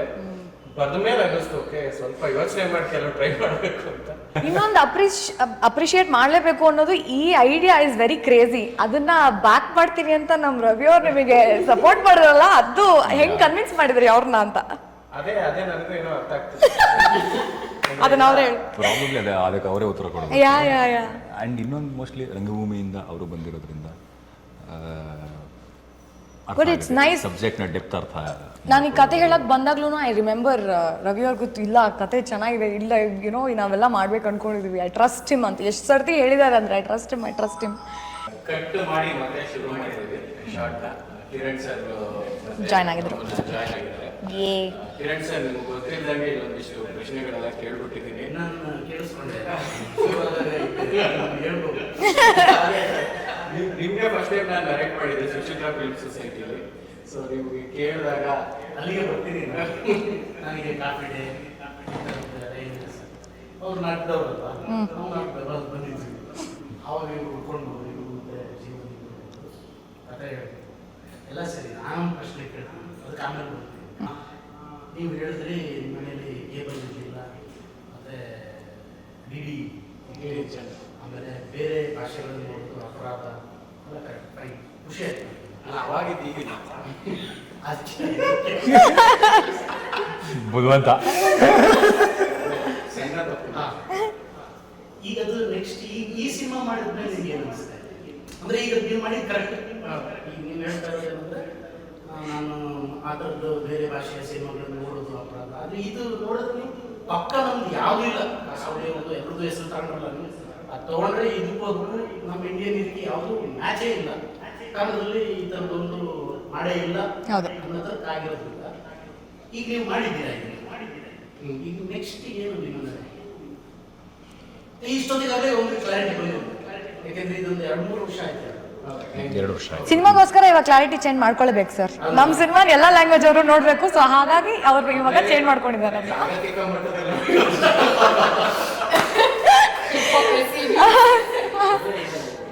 ಜಾಗತಿಕ ಮಟ್ಟದಲ್ಲಿ ಯೋಚನೆ ಮಾಡಿದಾಗ ಸಿನಿಮಾ ಕಲೆಯ ಜೊತೆಗೆ ಈಗ ಉದ್ಯಮ ಕೂಡ ಆಗಿರೋದ್ರಿಂದ ನಮ್ಮ ನಿಲುವುಗಳು ಒಂದಿಷ್ಟು ಸಮಯದಲ್ಲಿ ನಾವು ಬದಲಾಯಿಸ್ಕೊಳ್ಬೇಕಾಗುತ್ತೆ. ಅಂದ್ರೆ ಆ ಟೈಮ್ನ ನನಗೆ ಹಂಗಿತ್ತು, ಅದು ಆವಾಗಲೂ ಜಾಗೃತಿ ಮಾಡ್ತಾ ಇತ್ತು. ನನಗೆ ಅದೇ ಐಡಿಯಾ ಇರಲಿಲ್ಲ. ಅದು ನಾಲೆಡ್ಜ್ ಕಮ್ಮಿ. ನಾವು ಸಿನಿಮಾಗಳನ್ನ ನೋಡಿದಾಗ ಇದು ಇಲ್ಲಿಂದ ಬಂದಿರುವ ಸಿನಿಮಾ ಅನ್ನೋದಕ್ಕಿಂತ ಹೆಚ್ಚಾಗಿ ಇವಾಗ ನಡೀತಿರೋದು ನನಗನ್ಸೋ ಹಾಗೆ ಸಿನಿಮಾ ಚೆನ್ನಾಗಿದೆಯಾ ಚೆನ್ನಾಗಿಲ್ಲ, ಯಾವ ಭಾಷೆ ಸಿನಿಮಾ ಅನ್ನೋದು ಹೋಗ್ತಾ ಇಲ್ಲ ಇವಾಗ. ಇಲ್ಲಿನ ಆಡಿಯನ್ಸ್ಗಾಗಲಿ ಅಥವಾ ನನಗೆ ಬೇರೆ ಕಡೆ ಕೆಲಸ ಮಾಡ್ತಿರೋದನ್ನ ಅಲ್ಲಿನ ಆಡಿಯನ್ಸ್ಗಳ ಮಾತು ನಾನು ಕೇಳಿಸ್ಕೊಂಡಾಗ ಈ ಸಿನಿಮಾ ರಿಲೀಸ್ ಆಗಿದೆ, ಸಿನಿಮಾ ಚೆನ್ನಾಗಿದೆಯಾ ಇಲ್ಲ ಚೆನ್ನಾಗಿಲ್ಲ ಅಷ್ಟೇ. ಇದು ಎಲ್ಲಿಂದ ಬಂತು, ಯಾರು ಮಾಡಿದ್ದು, ಹೊಸಬ್ರು ಮಾಡಿದ್ದ, ನೋನ್ ಮಾಡಿದ್ದ, ಈ ಭಾಷೆಯಿಂದ ಬಂತ, ನಥಿಂಗ್ ಮ್ಯಾಟರ್ಸ್. ಸಿನಿಮಾ ಥಿಯೇಟ್ರಿಗೆ ಹೋಗಿ ನೋಡೋ ಹಾಗಿದೆಯಾ ಇಲ್ಲ ಇಲ್ಲೋ. ಯಾಕಂದರೆ ಇವತ್ತಿಗೆ ಸಬ್ಟೈಟಲ್ಸ್ ಇರೋದ್ರಿಂದ ಆಡಿಯನ್ಸು OTTಯಲ್ಲಿ ಬೇರೆ ಭಾಷೆ ಸಿನಿಮಾನ ನೋಡಿ ಎಷ್ಟರ ಮಟ್ಟಿಗೆ ಅವ್ರಿಗೆ ಅಭ್ಯಾಸ ಆಗೋಗಿದೆ ಅಂತಂದರೆ ಭಾಷೆ ಗೊತ್ತಿಲ್ಲದೆ ಇದ್ದರೂ ಸಬ್ಟೈಟಲ್ ನೋಡ್ಕೊಂಡು ಸಿನಿಮಾ ನೋಡ್ತಾರೆ, ಸಿನಿಮಾ ಚೆನ್ನಾಗಿದೆ. ಬ್ಲಿಂಕ್ ಅಂತ ಇದ್ದಾಗ ಇನ್ನೊಂದು ಕ್ವಶನ್ ಮಾಡ್ಕೊಂಡ್ಬಿಟ್ಟಿದ್ದಾರೆ ಅಂತ ಹೇಳ್ಬಿಡ್ತೀನಿ. ಸೊ ನಮಗೆ ಬ್ಲಿಂಕ್ ಆಫ್ ದಿ ಮೂಮೆಂಟ್ ಅದು ಒಂದು ಕಣ್ಮುಚ್ಚಿ ಕಂಡುಬಿಡೋದ್ರಲ್ಲಿ ಏನೋ ಒಂದು ಆಗೋಯ್ತು ಅಂದ್ರೆ ಕೆಟ್ಟದೂ ಆಗಿರ್ಬೋದು ಒಳ್ಳೇದೂ ಆಗಿರ್ಬೋದು ಅಂತ ಇರುತ್ತೆ ಎಲ್ಲರ ಲೈಫಲ್ಲಿ. ಒಬ್ಬರ ಲೈಫಲ್ಲಿ ಇರುತ್ತೆ, ಒಬ್ಬರ ಲೈಫಲ್ಲಿ ಇರಲ್ಲ. ಸೊ ಒಬ್ರೊಬ್ರದ್ದೇ ಕೇಳ್ಕೊಂಡ್ರೆ ಕಣ್ಮುಚ್ಚಿ ಕಂಡುಬಿಡೋ ಅಷ್ಟರಲ್ಲಿ ಈಗ ನಿಮ್ಮಿಂದ ಕಣ್ಮುಚ್ಚಿ ಕಂಡುಬಿಡೋ ಅಷ್ಟರಲ್ಲಿ ಏನಾಯ್ತು ನಿಮ್ಮ ಲೈಫಲ್ಲಿ ಏನಾದ್ರು ಅಂತ? ಆ್ಯಕ್ಚುಲಿ ಹಂಗೇನೂ ಆಗೇ ಇಲ್ಲ. ಎಲ್ಲ ಟೈಮ್ ತೊಗೊಂಡು ನಾವು ಅವಾಗಲೇ ಏನೋ ಈ ಬ್ಲಿಂಕ್ ಆಫ್ ನಾಯಲ್ಲಿ ಏನೋ ಒಂದು ಮ್ಯಾಜಿಕ್ ಆಗಿದೆಯಾ ಅಂತ ಏನೋ ರ್ಯಾಂಡಮ್ ಆಗಿ ಮಾತಾಡ್ತಿರ್ಬೇಕಾದ್ರೆ ಅವರು ಹೇಳಿದ್ರು ಏನೋ ಅಷ್ಟು ಆಗಿಲ್ಲ, ಎಲ್ಲ ಟೈಮ್ ತೊಗೊಂಡು ಇಲ್ಲಿ ತನಕ ಬಂದಿರೋದು. So if you consider career also ತುಂಬ ಪ್ರತಿಯೊಂದು ಹಂತನೂ ಹಾಗೆ ಏನೋ ಟೈಮ್ ತೊಗೊಂಡೇ ಆಗಿರೋದು. ಬಟ್ ಎಲ್ಲ ಒಳ್ಳೇದು ಆ್ಯಕ್ಚುಲಿ ಟೈಮ್ ತೊಗೊಳತ್ತೆ, ಕೆಟ್ಟದು ಬ್ಲಿಂಕ್ ಆಫ್ ನಾಯಲ್ಲೇ ಆಗೋದು. ಆ್ಯಕ್ಚುಲಿ ಕಣ್ಮುಚ್ಕ ನೀವು ಎಷ್ಟು ಅಯ್ಯೋ ಏನಾದರೂ ಒಳ್ಳೇದು ಮಾತಾಡಿಲ್ಲ, ನಾನು 1 ಕೋಟಿ ಸಂಪಾದನೆ ಮಾಡಬೇಕು, ನನ್ಗೆ ಅದಾಗಬೇಕು ಇದಾಗಬೇಕು ಒಳ್ಳೇದು ಹೇಳ್ತಾ ಇದ್ರು ಏನಾಗಲ್ಲ. ಏನೋ ಒಂದು ಕೆಟ್ಟದ್ದು ಹೇಳಿದ ತಕ್ಷಣ ಅಯ್ಯೋ ಆಕ್ಸಿಡೆಂಟ್ ಆಗತ್ತಪ್ಪ ಅಂದ್ರೆ ಅಲ್ಲಿ ಹೋಗಿಲ್ಲ ಬಿದ್ದಿರೋ. ಸೊ ಈ ಥರದೆಲ್ಲ ಬ್ಲಿಂಕ್ ಆಫ್ ನಾಯಿ ವರ್ಕ್ ಆಗ್ತವೆ. ಬಟ್ ಯಾವುದು ಕೆಟ್ಟದಕ್ಕೆ ಮಾತ್ರ ಅಷ್ಟು ಆಗ್ತವೆ ಆ ಥರ. ಸಿನಿಮಾದಲ್ಲೇ ಇದೆಯಲ್ಲ ಹಂಗೇನಾಗೋದಿಲ್ಲ. ಡ್ರಾಪ್ ಹಾಕಿ ಎಷ್ಟೊತ್ತಾದ ಮೇಲೆ ಇನ್ನೊಂದು 10-15 ಶಾರ್ಟ್ ಆದ್ಮೇಲೆ ಟಪಕ್ನೆ ಆಗ್ಬಿಡ್ತಾರೆ. ಹಂಗೆ ನನಗೆ ಯಾವುದು ನೆನಪಿಲ್ಲ. ನಿಮ್ಗೆ ಆಮೇಲೆ ಅದು ನನಗೆ ಚಪಾತಿ ಅಂತ ಆಗೋದು ಯಾವತ್ತೂ ನಿಲ್ಲಲ್ಲ. ಹೇಳಿದ್ ಕರೆಕ್ಟ್. ನೀವು ಜರ್ನಿ ಏನು ನಾಟಕ ಮಾಡ್ಕೊಂಡು ಇವ್ರ ಜರ್ನಿ ಅದು ಹಂಗೆ ಹೋದ್ರೆ ಚಪ್ಪಲಿ ಸವಿಬೇಕು ಅಂತಂದ್ರೆ ಆವಾಗಲೇ ಇನ್ನೊಂದು ಶೂಟರ್ಗಳು ಸಾಧ್ಯ ಆಗೋದು. ಅನುಭವ ಭಾಳ ಇಂಪಾರ್ಟೆಂಟ್. ಸವಿಲೇ ಇಲ್ಲ ಅಂದ್ರೆ ಇನ್ನೇನು ತಗೋತಾರೆ. ನಿಮ್ಮದು ಲೈನಾಗ ಹೋಗ್ಬೇಕು. ನಮ್ಮದು ಬ್ಲಿಂಕ್ ಆಫ್ ಎನ್ ಅಂದರೆ ಅದೇ ಅವರು ಆಗಲೇ ಹೇಳಿದಾಗೆ ಯಾವುದು it all takes it's time. But ಒಂದು ಫೇಸ್ನ ಯಾವುದು ಒಂದು ರಾತ್ರಿಲೋ ಒಂದು ಇದರಲ್ಲೋ ಆಗಿದ್ದಲ್ಲ, ಬಟ್ ಒಂದು ಫೇಸ್ನ ನಾನು ಹೇಳೋದಾದರೆ ನಾನೊಬ್ಬ ಕಲಾವಿದ ಆಗಬೇಕು ಅಂದ್ಕೊಂಡಿದ್ದೆ. ಆ ಫೇಸ್ ಇದೆಯಲ್ಲ ಅದು ಒಂದು ಕಣ್ಣು ಮುಚ್ಕೊಂಡು it was a very random decision for me. ಒಂದು ಫೇಸಲ್ಲಿ ನಾನು ಯಾವತ್ತೂ ಒಬ್ಬ ಕಲಾವಿದ ಆಗಬೇಕು ಅಂತ ಅಂದ್ಕೊಂಡವನಲ್ಲ. ಲೈಫಲ್ಲಿ ಒಂದು ಫೇಸ್ ಬರುತ್ತೆ, ಅದನ್ನು ಫೇಸ್ ಮಾಡೋದಕ್ಕೋಸ್ಕರ ಓಕೆ ಆದರೆ ಹೇಗಿರುತ್ತೆ ಅನ್ನೋ ಥಾಟ್ ಬಂದು ಒಂದಿಷ್ಟು ದಿನಗಳು ಯೋಚನೆ ಮಾಡಿ ಅದ್ರ ಹಿಂದೆಗಡೆ ಒಂದಿಷ್ಟಾಗಿ ಓಕೆ ನಾನು ಒಬ್ಬ ಕಲಾವಿದ ಆಗಬೇಕು ಅಂತ ಡಿಸೈಡ್ ಮಾಡಿದ್ದೀಯಲ್ಲ, ಅದಾದಮೇಲೆ life took a complete turn. ನಾನೇನು ಅಂದ್ಕೊಂಡಿದ್ದೆ, ಏನು ಆಗಬೇಕು ಅಂದ್ಕೊಂಡಿದ್ದೆ ಅಲ್ಲಿಗಿಂತ ಭಾಳಷ್ಟು ದೂರ ಬಂದ್ಬಿಟ್ಟೆ, ಬೇರೆ ಕಡೆಗೆ ಹೊರಟೈತೆ. ನಾನು ಅಂದ್ಕೊಳ್ಳದೇ ಇರೋ ಕಡೆಗೆ ಜೀವನ ಹೋಗ್ತಾ ಇದೆ. ಆ ಫೇಸ್ನ ನಾನು ಒಂದು ಬ್ಲಿಂಕ್ ಆಫ್ ಎನ್ ಐ ಅಂತ ಚೇಂಜ್ ಆದಂತ ಹೌದು. ಮ್ಯಾಮ್ ನಿಮಗೆ? ನಂದು ಐ ಥಿಂಕ್ ಆ್ಯಕ್ಟರ್ ಆಗಬೇಕು ಅನ್ನೋ ಡಿಸಿಷನ್ನು ಸುಮ್ಮನೆ ರ್ಯಾಂಡಮ್ ಆಗಿ ಗೋಲ್ಗಪ್ಪ ತಿಂತಿದ್ದೆ ನಮ್ಮ ಫ್ರೆಂಡ್ ಜೊತೆ. ಹೇ ನೀನು ಆ್ಯಕ್ಟರ್ ಆಗಬೇಕು ಕಣೆ, ಚೆನ್ನಾಗಿರುತ್ತೆ. ಓಕೆ ಅಷ್ಟೇ. ಅದಾದ್ಮೇಲಿಂದ ಮನೆಯಲ್ಲೆಲ್ಲ ಕನ್ವಿನ್ಸ್ ಮಾಡೋದು ಅದೆಲ್ಲ it took time. But for me ಆ ಡಿಸಿಷನ್ ತಗೊಳ್ಳೋದು it was very random and impulsive. Sir ನಿಮ್ಮದು ಸರ್ ನೀವು ಆಗಲೇ ಹೇಳಿದ್ರೆ ಅದನ್ನೇ ಇನ್ನೊಂದ್ಸರಿ ಹಾಕ್ಬಿಟ್ಟು ಈ ಒಂದ್ಸಾರಿ ರಾತ್ರಿ ನಿದ್ದೆ ಮಾಡಿ ಬ್ಲಿಂಕ್ ಮಾಡಿ ಮಲ್ಬಿಡ್ತೀವಲ್ಲ, ಬೆಳಗ್ಗೆ ಎದ್ದೇಳ್ತೀವಲ್ಲ, ಅದು ಒಂದು ಬ್ಲಿಂಕ್ ತಾನೆ. ಅಷ್ಟರೊಳಗಡೆ ಎಲ್ಲರೂ ಬಂದಿರುತ್ತೆ. ಒಳ್ಳೇದು ಬಂದಿರುತ್ತೆ, ಕೆಟ್ಟದ್ದು ಬಂದಿರುತ್ತೆ, ಸಾವಿರಾರು ಕನಸುಗಳು ಬಂದಿರುತ್ತೆ. ಅದರೊಳಗೆ ಯಾವುದೋ ಮುಂದೆ ಎಲ್ಲೋ ನಿಂತಿರುತ್ತೆ. ಈ ಜಾಗಕ್ಕೆ ಬಂದಿದ್ದೀನಲ್ಲ ನಾನು ಅನಿಸ್ತಾ ಇತ್ತು ನನಗೆ. ಗೊತ್ತಿಲ್ಲ ನೀವು ಇಲ್ಲಿ ಕರೆಸ್ತೀರಾ, ಹಂಗೆ ಆ ಒಂದು ಬ್ಲಿಂಕಲ್ಲೇ ಇಡೀ ನಮ್ಮ ಜೀವನ ನಾವು ನೋಡ್ತಾ ಇರ್ತೀವಿ ಪ್ರತಿನಿತ್ಯ. ನೀವು ಏನು ಯೋಚನೆ ಮಾಡ್ತೀರೋ ನಾಳೆ ಅದನ್ನೇ ಇವತ್ತು ಹಿಂಗೆ ಅಂದ್ಕೊಂಡ್ರೆ ಅಟ್ಲೀಸ್ಟ್ 4 ದಿನ ಆದ್ಮೇಲೆ 5 ದಿನ ಬರುತ್ತೆ. ಆಮೇಲೆ ಶಾರ್ಟ್ಕಟ್ ಇಲ್ಲ. ಕೆಲವೊಂದು ಸರಿ ಬ್ಲಿಂಕಿಂಗ್ ಆದ ತಕ್ಷಣ ಐ ಹೋಪ್ ಹಂಗಾಗುತ್ತೆ ಜೀವನ, ಬಟ್ ಹಂಗಾಗಲ್ಲ. ಆಗಲ್ಲ. ಅದೇ ಆ ಮೊಮೆಂಟ್ ಬರೋದಕ್ಕೆ ಒಂದು ಟೈಮ್ ಅದೇ ನೀನು ಹಿಂಗೆ ಬ್ಲಿಂಕ್ ಆಗಿ ಹಿಂಗೆ ಹೋದ್ರೆ ನೆಕ್ಸ್ಟ್ ಬ್ಲಿಂಕಲ್ಲಿ ಇಲ್ಲೇ ಇರ್ತದೆ ಆದ್ರೆ ಆ ಇಮೇಜ್ ಒಂದ್ಸರಿ ಹೋಗಿ ಇನ್ನೊಂದು ಹಿಂಗೆ ವಾಪಸ್ ಅಷ್ಟೇ ಬ್ಲಿಂಕಲ್ಲಿ ಹೋದ್ರೆ ಬ್ಲಿಂಕಲ್ಲಿ ವಾಪಸ್ ಬರ್ತದೆ ನಿಮಗೆ ನನ್ನ ಕಣ್ಣು ಮುಚ್ಕೊಂಡು ಈ ಸ್ಕ್ರಿಪ್ಟ್ನ ಎಲ್ಲ ಅಕ್ಸೆಪ್ಟ್ ಮಾಡಿದ್ದೆ ನನಗೆ ಆ ಮೂಮೆಂಟ್ ಅಂತ ಅನಿಸ್ತು. ಅಂದರೆ ಬ್ಲಿಂಕ್ ಅಂತ ಫಸ್ಟ್ ಇರಲಿಲ್ಲ, ರ್ಯಾಂಡಮ್ ಥಾಟ್ ಇತ್ತು ನನಗೆ. ಈ ಡಿಲಿವರಿಗೆ ಯಾವುದೋ ಸಬ್ಜೆಕ್ಟ್ ಮಾಡೋಣ ಅಂತ ಕೂತ್ಕೊಂಡಿದ್ದೆ ಬರೀ ನಾನು ಆ್ಯಕ್ಚುಲಿ ಈ ಸಬ್ಜೆಕ್ಟ್ ತೊಗೊಂಡಿದ್ದು ಅದೇ ರ್ಯಾಂಡಮ್ ಡಿಸಿಷನ್. ಫುಲ್ ಸ್ಕ್ರಿಪ್ಟ್ ಮುಗಿಸಿದ್ದೆ ಒಂದು ಸ್ಕ್ರಿಪ್ಟ್ ಮುಗಿಸಿದ ಮೇಲೆ ಇದನ್ನು ಈ ಥರ ಮಾಡೋದು ಬೇಡ, ಬೇರೆ ಥರ ಮಾಡೋಣ, ಸೇಫ್ ಥರ ಎಲಿಮೆಂಟ್ ತೋರಿಸೋಣ ಅಂತ ಅದನ್ನು ಇನ್ವಾಲ್ವ್ ಮಾಡ್ಕೋತಾ ಹೋದೆ. ಅದು ಸಡನ್ ಥಾಟೇ ಅದಾಗಿತ್ತು, ಇದು ಯಾಕೋ ಸರಿ ಹೋಗ್ತಿಲ್ಲ, ತೆಗೆದುಬಿಟ್ಟು ಬೇರೆ ಮಾಡೋಣ ಅಂತ ಡಿಸೈಡ್ ಮಾಡಿ. ಈ ಸಿನಿಮಾನೇ ಹಂಗಾಗಿದೆ. ಅದಕ್ಕೆ ಬ್ಲಿಂಕ್ ಅಂತ ನನಗೆ ಆ್ಯಕ್ಚುಲಿ ಕತೆ ಫಸ್ಟ್ ಬರೀಲಿಲ್ಲ. ಬ್ಲಿಂಕ್ ಅಂತ ಟೈಟ್ಲ್ ಫಸ್ಟ್ ಬಂತು. ಬ್ಲಿಂಕ್ ಅಂತ ಟೈಟ್ಲ್ ಫಸ್ಟ್ ಬಂತು ಅಂದರೆ ನಾವು ಮಾತಾಡ್ತಾ ಇರುವಾಗಲೇ ಅನ್ನಿಸ್ತು, ರೆಗ್ಯುಲರ್ ಆಗಿ ಡಿಸ್ಕಸ್ ಮಾಡೋದು ಕಣ್ಮುಚ್ಬಿಡೋ ಅಷ್ಟು ಆಗುತ್ತೆ ನಾವು. ಈ ಮಾತನ್ನ ರೆಗ್ಯುಲರ್ ಆಗಿ ನಾವು ಯೂಸ್ ಮಾಡ್ತಿರ್ತೀವಿ. ಕಣ್ಮುಚ್ಬಿಡೋ ಅಷ್ಟು ಆಗೋಯ್ತು ಈ ವಿಷಯ, ರೋಡಲ್ಲಿ ಹೋಗ್ತಿದ್ದೆ ಕಣ್ಮುಚ್ಬಿಡೋ ಅಷ್ಟು ಆಕ್ಸಿಡೆಂಟ್ ಆಗೋಯ್ತು ಅಂದರೆ ಹೌದಲ್ಲ, ಒಂದು ಮಿನಿ ಸೆಕೆಂಡ್ ಅಥವಾ ನ್ಯಾನೋ ಸೆಕೆಂಡ್ ಕೂಡ ಏನೋ ಒಂದು ಚೇಂಜ್ ಆಗುತ್ತೆ. ಅಂದರೆ ಬಟರ್ಫ್ಲೈ ತನ್ನ ರೆಕ್ಕೆನ ಹಿಂಗೆ ಬರೆಯೋದಕ್ಕೂ ಬಾಂಬ್ ಡ್ಯಾಶ್ ಆಗೋದಕ್ಕೂ ಎಲ್ಲಿಂದ ಒಂದು ಲಿಂಕ್ ಇರುತ್ತೆ, ಚೈನ್ ಲಿಂಕ್ ಅನ್ನೋದು ಇರುತ್ತೆ ಅಂತ ನನಗೆ ಹಂಗೆ ಅನಿಸಿ, ಓಕೆ ಒಂದು ಬ್ಲಿಂಕಲ್ಲಿ ಎಲ್ಲ ನಡೆಯುತ್ತೆ. ಮತ್ತೆ ಹುಟ್ಟಿದಾಗ ಮಗು ಹುಟ್ಟಿದಾಗ ಕಣ್ಬಿಡುತ್ತೆ, ಸತ್ತಾಗ ನಮ್ಮ ಕಣ್ಣು ಮುಚ್ತಾರೆ. ನಮ್ಮ ಇಡೀ ಲೈಫ್ನು ಒಂದು ಬ್ಲಿಂಕಲ್ಲೇ ಇದೆ. ಸೊ ಅದನ್ನೆಲ್ಲ ನಾನು ಕನ್ಸಿಡರ್ ಮಾಡಿ ಆ ಟೈಟ್ಲ್ ಇಟ್ಟು ಆಮೇಲೆ ಸಿನಿಮಾ ಶುರು ಮಾಡಿ. ಈಗ ಇದನ್ನೇ ಹೇಳಿದ್ರಲ್ಲ, ಅದಕ್ಕೆ ಅದೇ ಏನಂದರೆ ಕಣ್ಣು ಮುಚ್ಚಿಬಿಡೋಷ್ಟಲ್ಲಿ ಹಿಂಗಾಯ್ತು, ನಿಮ್ಮ ಲೈಫಲ್ಲಿ ಇದೇನೋ ಅದು ಆ ಥರದ್ದು ಆಗಲಿಲ್ಲ ಅಂತ ಹೇಳಿದ್ರೆ.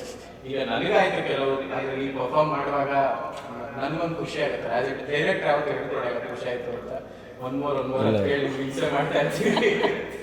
ಅದೇ ಬಟ್ ನನಗೆ ಖುಷಿ ಆಯ್ತು ಕೆಲವೊಂದು ದೃಶ್ಯಗಳು, ಅದು ನಾನು ಕೊನೆಗೆ ಹೇಳ್ತೀನಿ. ಬಟ್ ನಿಮಗೆ ಖುಷಿ ಆಗಿರೋದು ಇರುತ್ತಲ್ಲ, ಅಥವಾ ಖುಷಿ ಆಗಿರೋದು ಅಥವಾ ರಿಸ್ಕ್ ಆಗಿತ್ತು ಒಂದು ಶೂಟಿಂಗ್ ಸ್ಪಾಟಲ್ಲಿ ಬಂದಿದ್ದೀನ ಅದು, ಅಥವಾ ಅದು ಪ್ರಿಪೇರ್ ಆಗೇ ಬಂದಿದ್ರು ಕೂಡ ಅವತ್ತೇನೋ ನಂಗೆ ಟಫ್ ಆಯಿತು ಅಥವಾ ತುಂಬ ಖುಷಿ ಆಯಿತು ಅನ್ನೋದು ಯಾವುದು ನಮ್ಮ ಮೂವಿ ಇವ್ರು ಶುರು ಮಾಡಿ. ನಾನು ಶುರು ಮಾಡಿದ್ರೆ ಇವ್ರು ಶುರು ಮಾಡಿದ್ರೆ ಓಕೆ. ತುಂಬ ಇದೆ ಅಂತ ಅವ್ರು ಯೋಚನೆ ಮಾಡ್ತಾರೆ. ಆ್ಯಕ್ಚುಲಿ ತುಂಬ ಇದೆ. ಯಾಕಂದರೆ ಬ್ಲಿಂಕ್ ಸಿನಿಮಾ ಅಂತ ಬಂದಾಗ ಬಹಳಷ್ಟು ಚಾಲೆಂಜಿಂಗ್ ಇತ್ತು. ನಾನಾಗಲೇ ಹೇಳಿದಾಗೆ ಪಾತ್ರದ ಒಂದು ಆಯಾಮನೇ ಬೇರೆ ಥರ ಇತ್ತು. ಪಾತ್ರನ ಇದನ್ನು ಹೆಂಗೆ ಅಪ್ರೋಚ್ ಮಾಡೋದು, ಇದರ ಜೀವನ ಹೆಂಗೆ ಹಿಡಿಯೋದು, ಆ ಸೈಕಾಲಜಿ ಹೆಂಗೆ ಹಿಡಿಯೋದು ಪಾತ್ರದ್ದು ಅನ್ನೋದೇ ನನಗೆ ಭಾಳ ಟಫ್ ಅನಿಸಿದ್ದು. ಬ್ಲಿಂಕ್ ನೀವು ಹೇಳಿ ಹೋದ್ಮೇಲೆ ಸ್ಕ್ರಿಪ್ಟ್ನ ಸುಮಾರು ದಿನ ನಾನು ಮಲಗಿಲ್ಲ. ಯಾಕೆಂದರೆ ನನಗೆ ಹೇಳಿಬಿಟ್ರೆ ಅದು ಕಥೆ ಬಿಟ್ಕೊಟ್ಟಂಗಾಗುತ್ತೆ ಸಿನಿಮಾದು. ಸಿನಿಮಾ ನೋಡಿದ್ಮೇಲೆ ಗೊತ್ತಾಗುತ್ತೆ ಜನರಿಗೆ. ಅಂದರೆ ಪ್ರತಿಯೊಂದು ಸಿನಿಮಾ ಮಾಡುವಾಗ ನನಗೆ ವೈಯಕ್ತಿಕವಾಗಿ ನಾನು ಯಾವುದೇ ಸಿನಿಮಾನ ಯಾವುದೇ ಸ್ಕ್ರಿಪ್ಟ್ನ ಒಪ್ಕೋತೀನಿ ಅಂದಾಗ ಆ ಸಿನಿಮಾ ಆ ಸ್ಕ್ರಿಪ್ಟ್ನ ನಾನು ಮಾಡಿದ್ಮೇಲೆ ನಾನು ಅದೇ ಹಳೆ ದೀಕ್ಷಿತ್ ಅಲ್ಲ. ಪ್ರತಿ ಸ್ಕ್ರಿಪ್ಟ್ ಮಾಡಿದ್ಮೇಲೂ ನಾನು ಬದಲಾಯಿಸ್ಕೋತೀನಿ, ಅಥವಾ ಬದಲಾಗುತ್ತೆ, ಬೇಡ ಅಂದ್ರೂ ನನ್ನ ಯೋಚನೆಗಳು, ನನ್ನ ಥಾಟ್ ಪ್ರೊಸೆಸ್ಸು ಬದಲಾಗುತ್ತೆ ಯಾವುದೇ ಒಂದು ಸ್ಕ್ರಿಪ್ಟ್ ಮಾಡಿದಾಗ. ಸೊ ಬ್ಲಿಂಕ್ ಮಾಡಿದ್ಮೇಲೆ ಹಳೆ ದೀಕ್ಷಿತ್ ಏನಿದ್ದ ಅದೇ ದೀಕ್ಷಿತ್ ಆಗಿರಲಿಲ್ಲ ಈಗ ನೀವು ಕೇಳಿದ್ರೆ ನನ್ನ. ಸೊ ಬ್ಲಿಂಕ್ ಸಿನಿಮಾ ನನಗೊಂದು ಆ ಒಂದು ಎಕ್ಸ್ಪೀರಿಯನ್ಸ್ ಕೊಟ್ಟಿದೆ. ಆ್ಯಂಡ್ ಪ್ರತಿ ಸೀನ್ ನೋಡಿದಾಗ್ಲೂ ಇಟ್ ವಾಸ್ ವೆರಿ ಚಾಲೆಂಜಿಂಗ್. ಇದು ಯಾವಾಗ ಹಾಕೋತಿರೋ ಹಾಕೊಳ್ಳಿ, ಅಪೂರ್ವನ ನೋಡೋದು ನನಗೆ ಬಹಳ ಚಾಲೆಂಜಿಂಗ್ ಆಗಿದೆ. ಯಾಕಂದರೆ ಒಬ್ಬ ವ್ಯಕ್ತಿ ತನ್ನನ್ನೇ ತಾನು ಒಂದು ಎದುರುಗಡೆ ನಿಂತ್ಕೊಂಡು ನೋಡ್ತಾನೆ ಅಂದಾಗ ಅದನ್ನು ಹೆಂಗೆ ಪ್ರೊಸೆಸ್ ಮಾಡೋದು ಒಬ್ಬ ಆ್ಯಕ್ಟ್ರಾಗಿ. ಈಗ ನಾನು ಇಲ್ಲೇ ಪಕ್ಕದಲ್ಲಿ ಕೂತ್ಕೊಂಡು ನಾನೇ ನೋಡ್ತೀನಿ ಅಂದರೆ ನಾನು ಹೆಂಗೆ ರಿಯಾಕ್ಟ್ ಮಾಡೋದಿಲ್ಲ. ಸೊ ನಾನು ನಿಮ್ಮ ಹತ್ರ ತುಂಬ ಡಿಸ್ಕಸ್ ಮಾಡಿದ್ದೆ.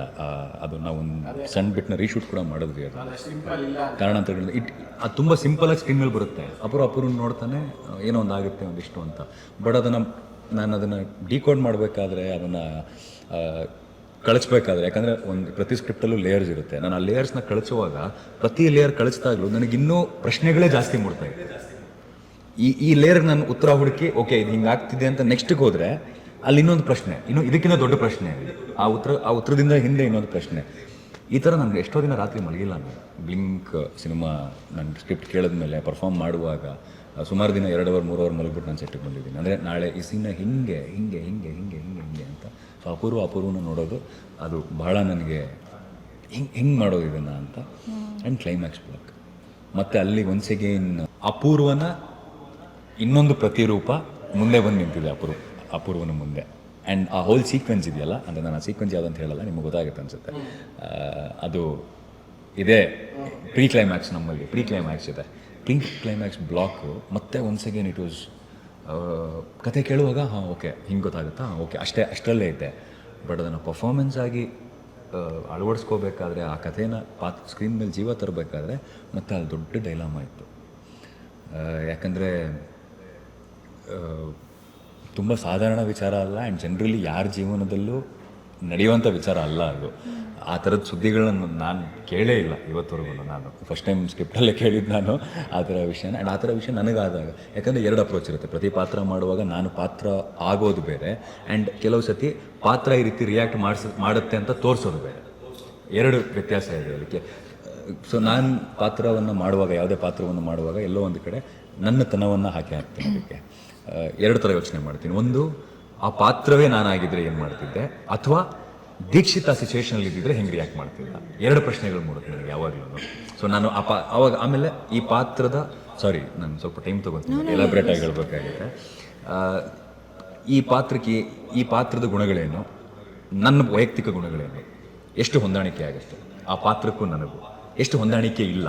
ಸೊ ಇದ್ರ ಮೇಲೆ ಈ ಸೀನಿಗೆ ಆ ಪಾತ್ರ ಹೇಗೆ ರಿಯಾಕ್ಟ್ ಮಾಡ್ಬೋದು ಅಥವಾ ನಾನು ಹೇಗೆ ರಿಯಾಕ್ಟ್ ಮಾಡ್ಬೋದು, ಈ 2 ಪ್ರಶ್ನೆಗಳು ಮೂಡುತ್ತೆ. ಆ್ಯಂಡ್ ಈ 2 ಪ್ರಶ್ನೆಗಳು ತುಂಬ ತಕಡಿಗೆ ಹಾಕಿ ಇದು ಮಾಡಿ ಒಂದು ಇದಕ್ಕೆ ಬರ್ತೀನಿ, ಒಂದು ನಿರ್ಧಾರಕ್ಕೆ ಬರ್ತೀನಿ. ಓಕೆ, ಈ ಥರ ಮಾಡಬಹುದು ಅಂತ ಅನಿಸುತ್ತೆ ಅಂತ. ಸೊ ಬ್ಲಿಂಕ್ ನಾನು ತುಂಬ ಡಿಸ್ಕಸ್ ಮಾಡಿ ತುಂಬ ಯೋಚನೆ ಮಾಡಿದಂಥ ಪಾತ್ರ. ಎಷ್ಟರ ಮಟ್ಟಿಗೆ ಅಂತಂದರೆ, ಒಂದು ದಿನ ನನಗೆ ನಾನೇ ಹೇಳ್ಕೊಂಡಿದ್ದೆ, ಹೀಗೆ ಆದರೆ ಹುಚ್ಚಾಗೋಗ್ತೀಯ ನೀನು, ನಿಲ್ಲಿಸು, ಸಾಕು ಯೋಚನೆ ಮಾಡೋದು ನಿಲ್ಲಿಸು, ಸಾಕು ಓಕೆ ಏನೋ ಮಾಡ್ಬೋದು, ನನಗೆ ನಾನು ಹೇಳ್ಕೊಂಡಿದ್ದೀನಿ ಇದನ್ನು. ಎಷ್ಟೊತ್ತಿಗೆ ಫೋನ್ ಮಾಡ್ತಿದ್ದೆ ಅವನಿಗೆ, 12 ಗಂಟೆ 1 ಗಂಟೆಗೆಲ್ಲ ಫೋನ್ ಮಾಡ್ತಿದ್ದೆ ನಾನು ರಾತ್ರಿ. ಆಮೇಲೆ ನನಗೆ ಗೊತ್ತಾ, ನನ್ನ ಪ್ರಾಬ್ಲಮ್ ಇದೆ, ಎಷ್ಟು ಪ್ರಾಬ್ಲಮ್, ನಾನೆಲ್ಲ ಸಂಜೀವನ ಮೇಲೆ ಹಾಕೊಂಡಿರ್ತೀನಿ. ಅಂದರೆ ನನಗೆ ಅವತ್ತಿನ ಸೀನ್ ಬಿಟ್ಟು ನನಗೆ ಇದೇನು ಗೊತ್ತೂ ಇರಲ್ಲ.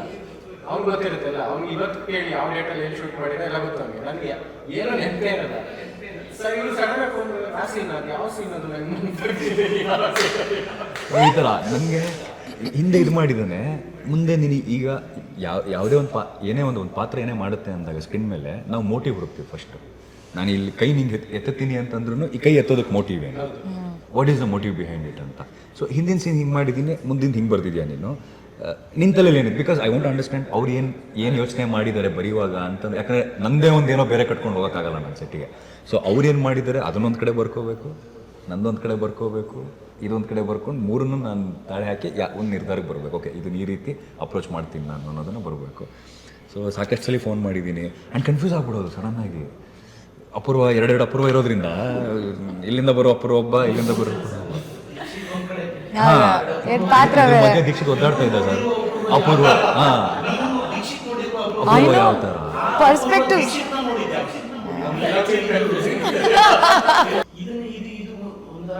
ಇದೊಂಥರ ಬ್ಲಿಂಕ್ ಸಬ್ಜೆಕ್ಟ್ ಇದ್ದಂಗೆ ಇದೆ.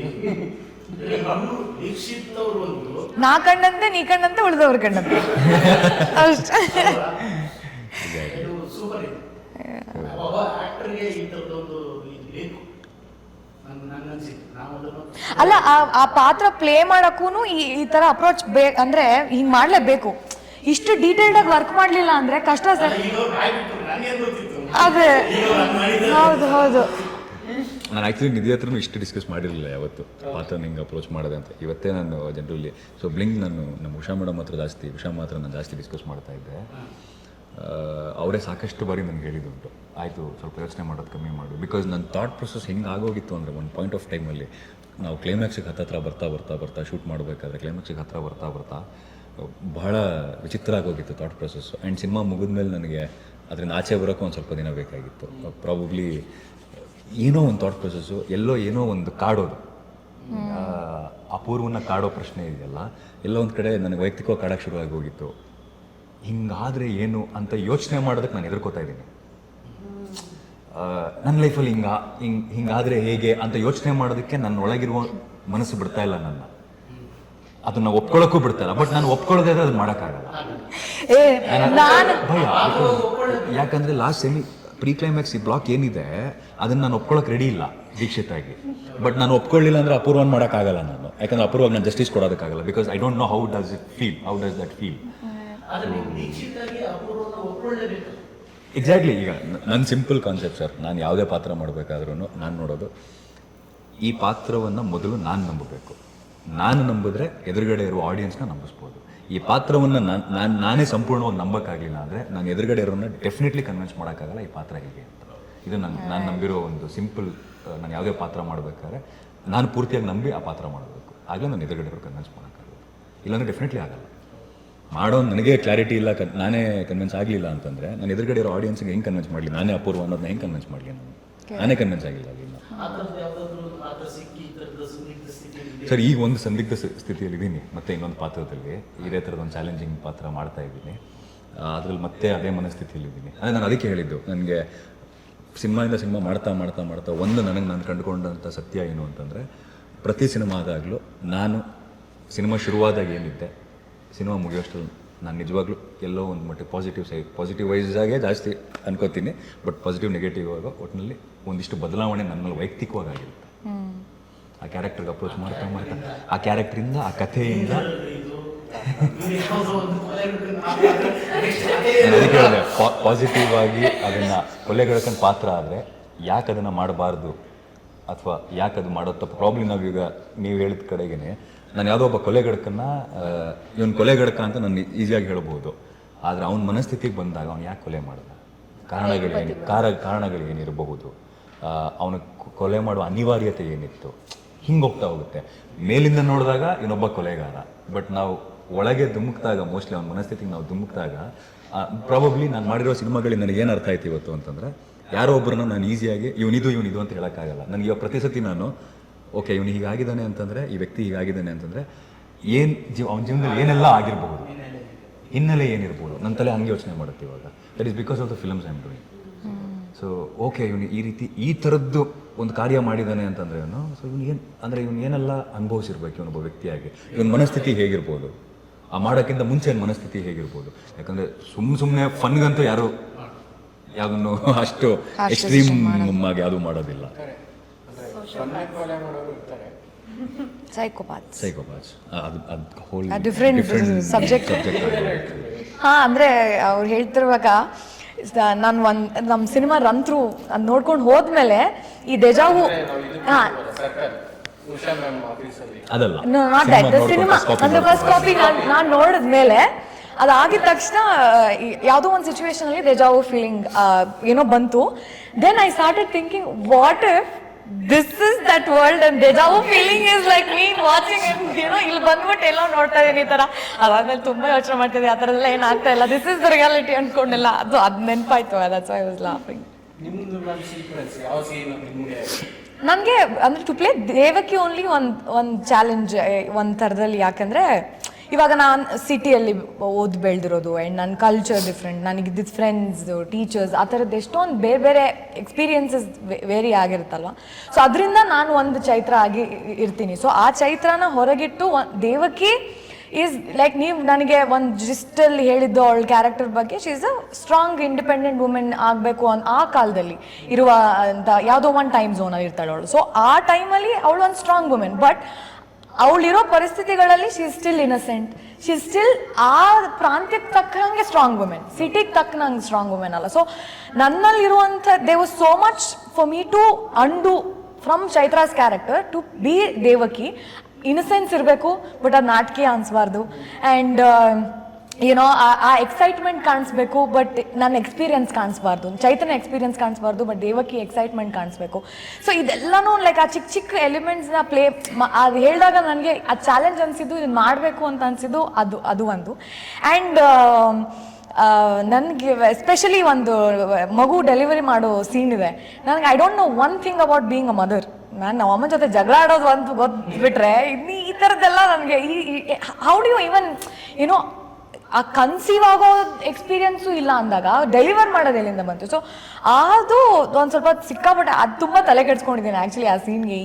ಹೆಂಗೆ ಮಾಡಲಿ ನಾನು ಅದು ಕನ್ವಿನ್ಸಿಂಗ್ ಆಗು ಮಾಡಬೇಕು. ಹೌದು, ನಾನು ಆಸ್ಪತ್ರೆಗೆ ಐ ಡಿಡ್ ದ್ಯಾಟ್. ನಾನು ಹೋಗಿ ಡಾಕ್ಟರ್ ಹತ್ರ ಹೆಂಗೆ, what is this, why is this happening, ಅವ್ರಿಗೆ ಪೇನ್ ಯಾಕೆ ಆಗ್ತಾ ಇದೆ ಫಸ್ಟ್ ಆಫ್ ಆಲ್ ಅಂತ ನನಗೆ ಗೊತ್ತಾಗಬೇಕಲ್ಲ. ಇವಾಗ ಕಾನ್ಸ್ಟಿಪೇಷನ್ ಪೇನ್ ಬೇರೆ, ಡೆಲಿವರಿಂಗ್ ಪೇನ್ ಬೇರೆ. ಸೊ ಇದೆಲ್ಲನೂ ನಾನು ಐ ಹ್ಯಾಡ್ ಟು ಸ್ವಲ್ಪ ಓದಿ, ಅದಾದ್ಮೇಲೆ ಎಷ್ಟೊಂದು ಡೆಲಿವರಿ ವಿಡಿಯೋಸ್ ನೋಡಿದ್ದೀನಿ ನಾನು. ಅಂದರೆ ಅಯ್ಯೋ ಅದಾದ್ಮೇಲೆ ಅಯ್ಯಪ್ಪ ನನಗೆ ಮಕ್ಳು ಬೇಡ ಅನ್ನೋ ಡಿಸಿಷನಿಗೆ ಬರೋ ಅಷ್ಟು ಬೇಜಾರಾಯ್ತು ನನಗೆ ಅಷ್ಟು ವಿಡಿಯೋಸ್ ನೋಡಿ. ಸೊ ಅಷ್ಟು like I had to do it because ನಾನು ರಿಯಲಿಸ್ಟಿಕ್ ಆಗಿ ಏನೋ ಮಾಡಬೇಕು ಅಂದರೆ ನನಗೆ ಯಾವುದೋ ಒಂದು ರೆಫರೆನ್ಸ್ ಆದರೂ ಇರಬೇಕು. ಸೊ ಅದು ಸ್ವಲ್ಪ ತುಂಬ ತಲೆಗೆಡ್ಸ್ಕೊಂಡಂಥ ಸೀನ್ ಅದು ಒಂದು. ಅದು ಬಿಟ್ಟು ಅವಳು ಬಟ್ ಇವ್ರಗಳ ಜೊತೆ ಎಲ್ಲ ಆ್ಯಕ್ಟ್ ಮಾಡಿದ ಆ ಸೀನ್ಗಳೆಲ್ಲ ನನಗೆ ಇವ್ರೆ ಹಿಂಗೆ ಮಾಡ್ಬಿಡ್ತಾರೆ. ನಾನು ಅಲ್ಲಿ ಕೂತ್ ನಾನು ಪ್ರತಿ ಸರ್ತಿ ಇವ್ರ ಜೊತೆ ಆಗಲಿ ಗೋಪಿ ಸರ್ ಜೊತೆ ನನ್ನ ಮೇಜರ್ ಪೋರ್ಷನ್ಸ್ ಗೋಪಿ ಸರ್ ಜೊತೆ ಇದ್ದಿದ್ದು. ಸೊ ಗೋಪಿ ಸರ್ ಜೊತೆ ಮಾಡ್ಬೇಕಾದ್ರೂ ಅಷ್ಟೇ ಅವರು ಹಿಂಗೆ ಪಟ್ಟಂತ ಮಾಡ್ಬಿಡ್ತಾರೆ ನಾನು ಸೈಕೋ ಹೊಡಿಬಾರ್ದು ಅಂತ. ಕಿರಣ್ ಸರ್ ಬಂದಮೇಲೆ ನಾನು ಕಿರಣ್ ಸರ್ ವರ್ಕ್ ಎಷ್ಟು ದೊಡ್ಡ ಫ್ಯಾನ್ ನಾನು. ಆ್ಯಕ್ಚುಲಿ ಅವರೆಲ್ಲ ವರ್ಕ್ ನನಗೆ ಕಿರಣ್ಗೆ ಹೆಸರು ಗೊತ್ತಿಲ್ಲ, ನಂಗೆ ಅವ್ರ ಪರ್ಫಾರ್ಮೆನ್ಸಸ್ ಗೊತ್ತು. ಅವಾಗ ಶೂಟಿಂಗ್ ಬಂದಾಗ ಅವಾಗ ಸರ್ ಬಂದಿದ ತಕ್ಷಣ ಇವಾಗ ಇವ್ರ ಜೊತೆ ಆ್ಯಕ್ಟ್ ಮಾಡ್ಬೇಕಾ ಅಂದ್ಕೊಂಡೆಲ್ಲ. ಸೊ ಅದು ನನಗೆ ಒಂದು ಚಾಲೆಂಜಿಂಗ್. ಅವತ್ತಿನ ದಿನ ಏನೋ ಆ ಸೀಕ್ವೆನ್ಸ್ ಏನಿದೆ ಆ ಸೀಕ್ವೆನ್ಸು ಎಷ್ಟು ಎಫರ್ಟ್ಲೆಸ್ ಆಗಿ ಅವ್ರು ಮಾಡ್ತಾರೆ. ಸೊ ನಾನು ಅಷ್ಟೇ ರಿಯಲಿಸ್ಟಿಕ್ ಆಗಿ ಏನೋ ಹೌದು ಅದು ಒಂದು. ಆ್ಯಂಡ್ ದಟ್ ಎಕ್ಸ್ಪೀರಿಯನ್ಸ್ ಕಲಿಯೋದು ಇನ್ನೊಂದು ನನಗೆ ಚಾಲೆಂಜಿಂಗ್. ಅಂದರೆ ಆ ಸ್ವಿಚ್ ಇದೆಯಲ್ಲ, ಇವಾಗ ಕಿರಣ್ ಸರ್ ನಾಟಕಗಳನ್ನ ಮಾಡ್ತಾರೆ ಬಟ್ ಅವ್ರ ಸರಳತೆ ಪರ್ಫಾರ್ಮೆನ್ಸಲ್ಲಿ ಹೆಂಗೆ ಬರುತ್ತೆ ಅಂದರೆ ಯೂಶಲಿ ಅದು ಇದೆಯಲ್ಲ ಸೇಯಿಂಗ್ ತುಂಬ ನಾಟಕಗಳನ್ನ ಮಾಡಿದರೆ ಆ ಎಕ್ಸಾಜುರೇಷನ್ಸ್ ಕ್ಯಾಮ್ರಾ ಆ್ಯಕ್ಟಿಂಗ್ ಮುಂದೆ ಕಷ್ಟ ಅದೆಲ್ಲ. ಇವ್ರುಗಳೆಲ್ಲ ರಾಂಗ್. ಗೋಪಾಲ್ ಸರ್ ಇರಲಿ ಇವರಿರಲಿ you guys also you prove it wrong. Like ನನಗಿನ್ನು ಅದು ಒಂದು ನನಗೆ ವಾವ್ ಅಂತ ಅನಿಸಿದ್ದು ಫಸ್ಟ್ ಟೈಮ್. ಬಿಕಾಸ್ ಅದು ಅಷ್ಟು ಎಫರ್ಟ್ಲೆಸ್ ಆಗಿ ಅಷ್ಟು ನ್ಯಾಚುರಲ್ ಆಗಿ ಮಾಡ್ತಾರೆ ಅಂತ. ಸೊ ಅದರಿಂದ ಲರ್ನಿಂಗ್ ಎಕ್ಸ್ಪೀರಿಯನ್ಸ್ ನನಗೆ that was also one experience. So ಎಲ್ಲನೂ ಚೆನ್ನಾಗಿತ್ತು ಆ್ಯಂಡ್ ಚಾಲೆಂಜಿಂಗ್ ಆಗಿತ್ತು ದೇವಕಿ ಒಟ್ನಲ್ಲಿ ಬ್ಲಿಂಕಲ್ಲಿ. But it was fun. To be honest difficult ಅಂತ ಯಾವುದು ಇರಲಿಲ್ಲ ಅನ್ಸುತ್ತೆ. ಬಿಕಾಸ್ ಸ್ವಪ್ನ ಅನ್ನೋ ಪಾತ್ರ ಇಟ್ಸ್ ವೆರಿ ಕ್ಲೋಸ್. ಏನಾಯ್ತು ರಿಯಾಕ್ಷನ್ ಒಂಥರನೇ ಇತ್ತು. ಏನು ಡಿಫಿಕಲ್ಟ್ ಇರಲಿಲ್ಲ. ಒಂದು ನಮ್ಮನೆ ಕಿಂಗ್ ರೂಪದ ಅಂತ ಅಲ್ಲ ನಿಮ್ಮ ಪಾತ್ರಗಳು ಆಕ್ಚುಲಿ ಅಂದ್ರೆ ಹೌದು. ಸ್ವಪ್ನ ಅದೇ ನಾನು ಹೆಂಗೆ ಇಂಜಿನಿಯರಿಂಗ್ ಟೈಮ್ಸ್ ಅಲ್ಲಿ ಕಾಲೇಜು ಥಿಯೇಟರು ಮನೆ, ಸ್ವಪ್ನದು ಹಾಗಿತ್ತು ಆಫೀಸ್ ಥಿಯೇಟರ್ ಮನೆ.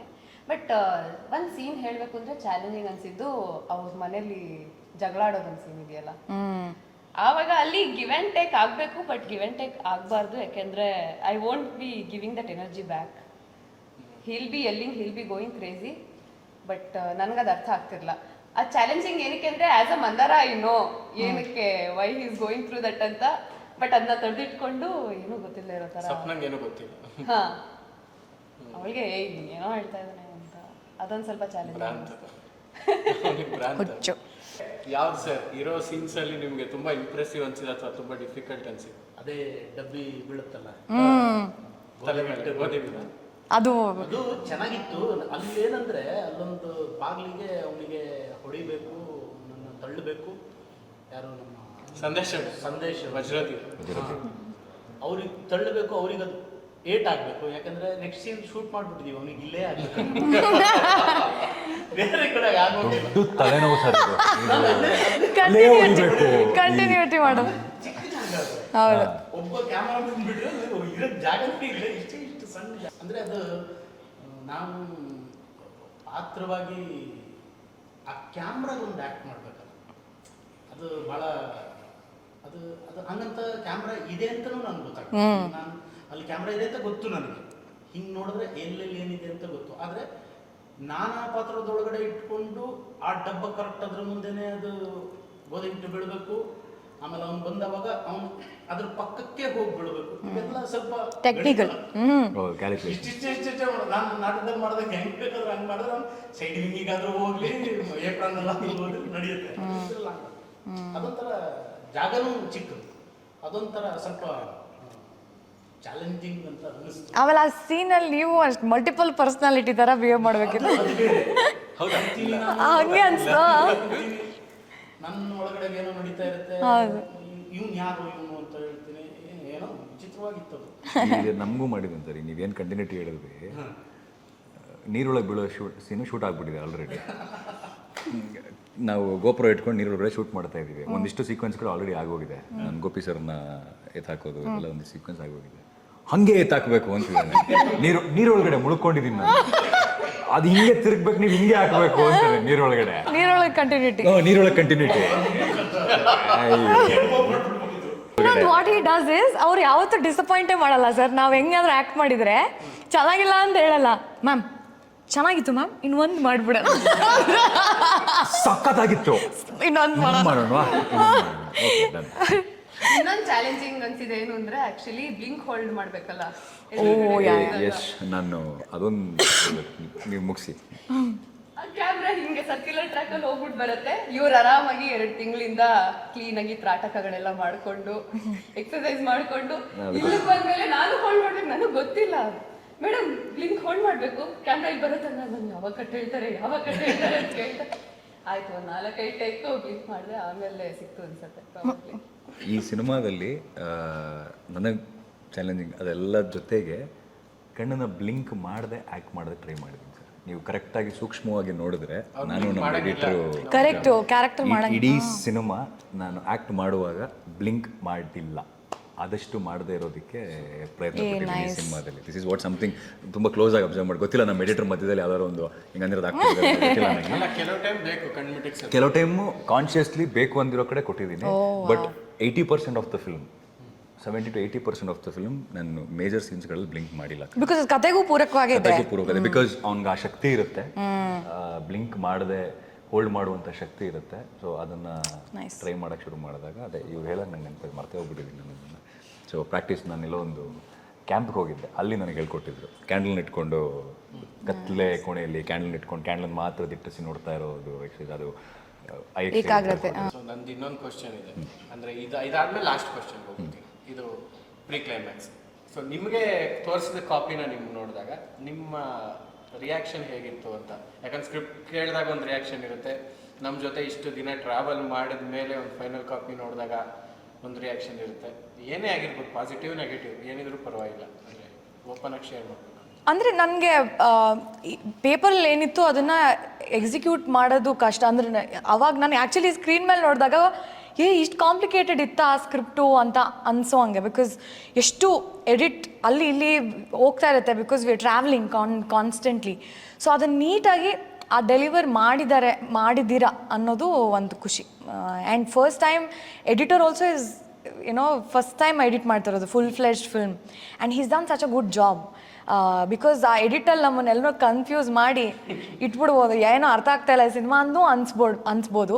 ಬಟ್ ಅದನ್ನು ಹಂಗೆ ಅನಿಸ್ದೆ ಒಂದು ಸಿಂಪಲ್ ಫಿಲ್ಮ್ ಅಷ್ಟು ಕಾಂಪ್ಲಿಕೇಟೆಡ್ ಒಂದು ಐಡಿಯಾನ ಸಿಂಪಲ್ಲಾಗಿ ತೋರಿಸೋದಿದೆಯಲ್ಲ. ಆ್ಯಂಡ್ ನಾವೆಲ್ಲ ಕಾಮನ್ ಪೀಪಲ್, ನಾವೆಲ್ಲ ತುಂಬ ತಲೆ ಉಪಯೋಗಿಸದೆ ನೋಡಬೇಕು, ಸಿನಿಮಾ ಬರೋದು ಅದಕ್ಕಲ್ವ. ಸೊ ಅದನ್ನು ಮಾಡಿಸುತ್ತೆ ಆ್ಯಕ್ಚುಲಿ, ಅಷ್ಟೊಂದು ತಲೆ ಉಪಯೋಗಿಸ್ಬೇಕಾಗಿಲ್ಲ. Because it is nicely delivered ಅಂತ ನನಗನ್ನಿಸ್ತು. So it was nice that way. And music ನನಗೆ ಎಷ್ಟೊಂದು ಕಡೆ ಆ ಫೋಕಿಶ್ ಮ್ಯೂಸಿಕ್ ಟ್ರೈ ಮಾಡಿದಾರಲ್ಲ ಪ್ರಸನ್ನ ಅವರು, ನಂಗೆ ಅದು ಸಕ್ಕದು. ಅಂದರೆ ಇನ್ ಜನರಲ್ ನಾನು ಒಲವು ಜಾಸ್ತಿ ಫೋಕಿಶ್ ಮ್ಯೂಸಿಕ್ಕಿಗೆ. ಸೊ ಎಷ್ಟೊಂದು ಆದಷ್ಟು ಅವ್ರ ರೂಟ್ಸ್ನ ಅವರು ಎಕ್ಸ್ಪ್ಲೋರ್ ಮಾಡೋಕ್ಕೆ ಟ್ರೈ ಮಾಡಿದ್ದಾರೆ ಈ ಸಿನಿಮಾ ಮೂಲಕ. ಆ್ಯಂಡ್ ಆಲ್ಸೋ ನಿಮ್ಮಿಂದಾನು ಅಂತ ಅನ್ಸುತ್ತೆ ನನಗೆ. ಮೋಸ್ಟ್ಲಿ ನಿಮ್ಗೆ ಥಿಯೇಟರ್ ಒಲವು ಅಷ್ಟಿರೋದ್ರಿಂದ ಆ music like you can experience, and ಅದು ಸಿನಿಮಾಗೆ ಹೊಂದೋ ಥರ ಇರೋದ್ರಿಂದ ನನಗೆ ಅದು ಸ್ವಲ್ಪ ಅದು ಜಾಸ್ತಿ. ಸಿನಿಮಾಗಿಂತ ಜಾಸ್ತಿನೇ ಮ್ಯೂಸಿಕ್ ಇದೆ ನಮ್ಮ ಮೂವಿಲಿ. ಅಂದರೆ ಈ ಸಿನಿಮಾ ಏನು ಕೇಳುತ್ತೆ ಅದಕ್ಕಿಂತ ಜಾಸ್ತಿನೇ. ಯಾಕಂದ್ರೆ ನನಗೆ ಇರುವರು ಇನ್ಫ್ಲೂಯೆನ್ಸ್ ಮಾಡಿರೋ ಫಿಲಮ್. ಇರುವರಲ್ಲಿ ಪಿಕ್ ಸ್ಟೈಲ್ ಆಫ್ ಮ್ಯೂಸಿಕ್ ನ ಕೊಟ್ಟಿದ್ದಾರೆ. ಒಂದು ವಾರ್ ಫಿಲಮ್ಗೆ ಕೊಡೋ ಮ್ಯೂಸಿಕ್ ನ ಪೊಲಿಟಿಕಲ್ ಡ್ರಾಮಾಗೆ ಮ್ಯೂಸಿಕ್ ಮಾಡಿದ್ದಾರೆ ರೆಹಮಾನ್ ಅವರು. ನನಗೆ ಆ ಎಕ್ಸ್ಪೆರಿಮೆಂಟ್ ಮಾಡ್ಬೇಕಂತಿತ್ತು. ಸೊ ನಾನೊಂದು ಸೈಫೈಗೆ ವಾರ್ ಸಿನಿಮಾದ ಮ್ಯೂಸಿಕ್ ಕೊಡೋಣ, ಆ ಡ್ರಮ್ಸು ಮತ್ತೆ ಆ ಆರ್ಕೆಸ್ಟ್ರಾ ಸೆಷನ್ಸ್ ಇರಬೇಕು, ಜೊತೆಗೆ ನಮ್ಮ ಫೋಕ್ಲೋರು ಇರಬೇಕು ಅಂತ. ಅದಕ್ಕೆ ಕೆಲವು ಕಡೆ ಒಂದು ಸ್ವಲ್ಪ ಅದು ಒಂದಿಷ್ಟು ಕಡೆ ತೋರಿಸಿದಾಗ ಏನಂದ್ರೆ ಇದೊಂಚೂರು ಜಾಸ್ತಿ ಮ್ಯೂಸಿಕ್ ಬಂತು. ಅವಾಗ ನಮ್ಗೆ ಈ ಪಾರ್ಟಲ್ಲಿ ಜಾಸ್ತಿ ಅನ್ನಿಸ್ತಿದೆ ಇದು ನಾವು ಮಾಡಿರೋದು ಅಂತ ಅದನ್ನ ತೆಗೆದ್ವಿ. ಆ ಥರ ವರ್ಕ್ ಮಾಡಿದ್ವಿ ಅದನ್ನ, ಅಂದ್ರೆ ಕಾಪೀಸ್ ತೋರಿಸಿದ ಮೇಲೆ. ಸರ್ ನಿಮಗೆ ನನಗಿಷ್ಟ ಆಗಿರೋದು ಅಂದರೆ ಇವಾಗ ಕತೆ ಪೇಪರ್ ಮೇಲೆ ಏನಿತ್ತು ಕತೆ, ಆ ಕತೆ ಸ್ಕ್ರೀನ್ ಮೇಲೆ ಕಾಣುತ್ತೆ. ಇವ್ರು ಹೇಳಿದಾಗೆ ಒಂದು ಕಾಂಪ್ಲಿಕೇಟೆಡ್ ಕಥೆನ ತುಂಬ ಸಿಂಪಲ್ಲಾಗಿ ಡೆಲಿವರ್ ಮಾಡೋದಿದೆಯಲ್ಲ, ಬಹಳ ಕಷ್ಟವಾದ ವಿಚಾರ. ಅದನ್ನು ತುಂಬ ಅಚ್ಚುಕಟ್ಟಾಗಿ ಮಾಡಿದ್ದೀರಾ. ಆ್ಯಂಡ್ ಎಸ್, ಈಗ ಅಟ್ ಪ್ರೆಸೆಂಟ್ ಇವಾಗ ಲಾರ್ಜರ್ ದೆನ್ ಲೈಫ್ ಸಿನಿಮಾ ನೋಡೋದಕ್ಕೆ ಎಲ್ರಿಗೂ ಇಷ್ಟ ಜನರಿಗೆ. ನಮ್ಮ ರಿಯಲಿಸ್ಟಿಕ್ ಸಿನಿಮಾಗಳು ಸ್ವಲ್ಪ ಲಿಮಿಟೆಡ್ ಆಡಿಯನ್ಸ್ ಆಗ್ತಾ ಇದ್ದಾರೆ ರಿಯಲಿಸ್ಟಿಕ್ ಸಿನಿಮಾಗಳಿಗೆ. ಬಟ್ ಈ ಸಿನಿಮಾ ಎಲ್ಲೋ ಒಂದು ಕಡೆ ರಿಯಲಿಸ್ಟಿಕ್ ಅಪ್ರೋಚ್ ಇಟ್ಕೊಂಡು ಮತ್ತೆ ಒನ್ಸ್ ಅಗೇನ್ ಲಾರ್ಜರ್ ದೆನ್ ಲೈಫೇ ಇದು ಫಿಕ್ಷನಲ್ ಕಂಪ್ಲೀಟಾಗಿ. ಸೊ ಲೈಫ್ ಆಗದೇ ಇರುವಂಥದ್ದು ಆ ಥರದ್ದೊಂದು ಕತೆ, ಅದನ್ನು ತುಂಬ ರಿಯಲಿಸ್ಟಿಕ್ ಅಪ್ರೋಚಲ್ಲಿ ಹೇಳಕ್ಕೆ ಹೊರಟಿದ್ದೀವಿ. ಅದು ತುಂಬ ಚೆನ್ನಾಗಿ ಎಕ್ಸಿಕ್ಯೂಟ್ ಆಗಿದೆ ಇದ್ರ ಮೇಲೆ. ಆ್ಯಂಡ್ ನನಗನ್ಸೋದು ಎಡಿಟರ್ ಸಂಜೀವ್ ಅವರು ಅದ್ಭುತವಾದ ಕೆಲಸ ಮಾಡಿದ್ದಾರೆ. ವೆರಿ ವೆಲ್ ಎಡಿಟೆಡ್ ಇಡೀ ಸಿನಿಮಾ. ಯಾಕಂದರೆ ಸಣ್ಣ ಸಣ್ಣ ಅಂಶಗಳು, ಯಾಕಂದರೆ ಇಲ್ಲಿ ತೋರಿಸುವ ಸಣ್ಣ ಅಂಶ ಮುಂದೆ ಎಲ್ಲೋ ಹೋಗೋದು ಕನೆಕ್ಟ್ ಆಗಿರುತ್ತೆ. ಈ ಅಂಶವನ್ನು ಹೆಚ್ಚಿಗೆ ರಿಜಿಸ್ಟ್ರು ಮಾಡೋ ಹಾಗಿಲ್ಲ, ಬಟ್ ತೇಲ್ಸೋ ಹಾಗೂ ಇಲ್ಲ. ಅದು ಬ್ಯಾಲೆನ್ಸ್ ಆಗಬೇಕು. ಹೆಚ್ಚಿಗೆ ರಿಜಿಸ್ಟರ್ ಮಾಡಿದ್ರೆ ಎಲ್ಲೋ ನೋಡ್ತಿರೋ ಆಡಿಯನ್ಸ್ಗೆ ಗೊತ್ತಾಗುತ್ತೆ, ಓಕೆ ಇದರಿಂದ ಏನೋ ಮುಂದಕ್ಕೆ ಲೀಡ್ ಆಗ್ಬೋದು ಅಂತಿರುತ್ತೆ. ಕಮ್ಮಿ ನಾವು ರಿಜಿಸ್ಟ್ರೇ ಮಾಡಲಿಲ್ಲ ಅಂದರೆ ಮುಂದೆಗಡೆ ಅವ್ನಿಗೆ ಅರ್ಥನೇ ಆಗೋದಿಲ್ಲ ಏನಕ್ಕೆ ಈ ಸೀಕ್ವೆನ್ಸ್ ಬಂತು ಅಂತ. ಅದನ್ನು ಬ್ಯಾಲೆನ್ಸ್ ಮಾಡೋದು ಇದೆಯಲ್ಲ, ಆ ಕೆಲಸ ಅದ್ಭುತವಾಗಿ ಮಾಡಿದ್ದಾರೆ ಸಂಜೀವ್ ಅವರು. ಆ್ಯಂಡ್ ಥ್ರೂ ಔಟ್ ಸಿನಿಮಾ ನೋಡಿದಾಗ ಪ್ರಸನ್ನ ಅವ್ರ ಮ್ಯೂಸಿಕ್ ಆಗಿರ್ಬೋದು, ನಿಮ್ಮ ಫ್ಲೇವರ್ ಸಿನಿಮಾದಲ್ಲಿ ಆಗಿರ್ಬೋದು, ಎಲ್ಲವೂ ಅಚ್ಚುಕಟ್ಟಾಗಿ ಅದ್ಭುತವಾಗಿ ಮೂಡುವಂಥ ಸಿನಿಮಾ. ನನ್ನ ಕೇಳಿದ್ರೆ ವೈಯಕ್ತಿಕವಾಗಿ ನಾನು ಏನೋ ಆಹಾ ಓಹೋ ಸಿನಿಮಾ ಮಾಡಿಬಿಟ್ಟಿದ್ದೀವಿ ಅಂತ ನಾನು I never say that. But ಒಂದು ಅಚ್ಚುಕಟ್ಟಾದ ಸಿನಿಮಾ, ಬಹಳ ಶ್ರದ್ಧೆಯಿಂದ ಇಡೀ ತಂಡ ಕೆಲಸ ಮಾಡಿ, ಆ ಶ್ರದ್ಧೆ ಸ್ಕ್ರೀನ್ ಮೇಲೆ ಕಾಣುತ್ತೆ, ಪರದೆ ಮೇಲೆ ಕಾಣುತ್ತೆ, ಡಿಸಿಪ್ಲಿನ್ ಕಾಣುತ್ತೆ ಪರದೆ ಮೇಲೆ. ಏನಂತೀರ, ನಾವು ನಮ್ಮೆಲ್ಲರದ್ದು ಒಂದು ಆ ಸ್ಕ್ರಿಪ್ಟಿಗೋಸ್ಕರ ನಾವೆಲ್ಲ ಕಷ್ಟಪಟ್ಟಿರೋದು ಸ್ಕ್ರೀನ್ ಮೇಲೆ ಕಾಣುತ್ತೆ. ಸೊ ನನಗೆ ಸಿನಿಮಾ ನೋಡಿದಾಗ ಭಾಳ ಖುಷಿ ಆಯಿತು ಆ್ಯಂಡ್ ಭಾಳ ಹೆಮ್ಮೆ ಇದೆ.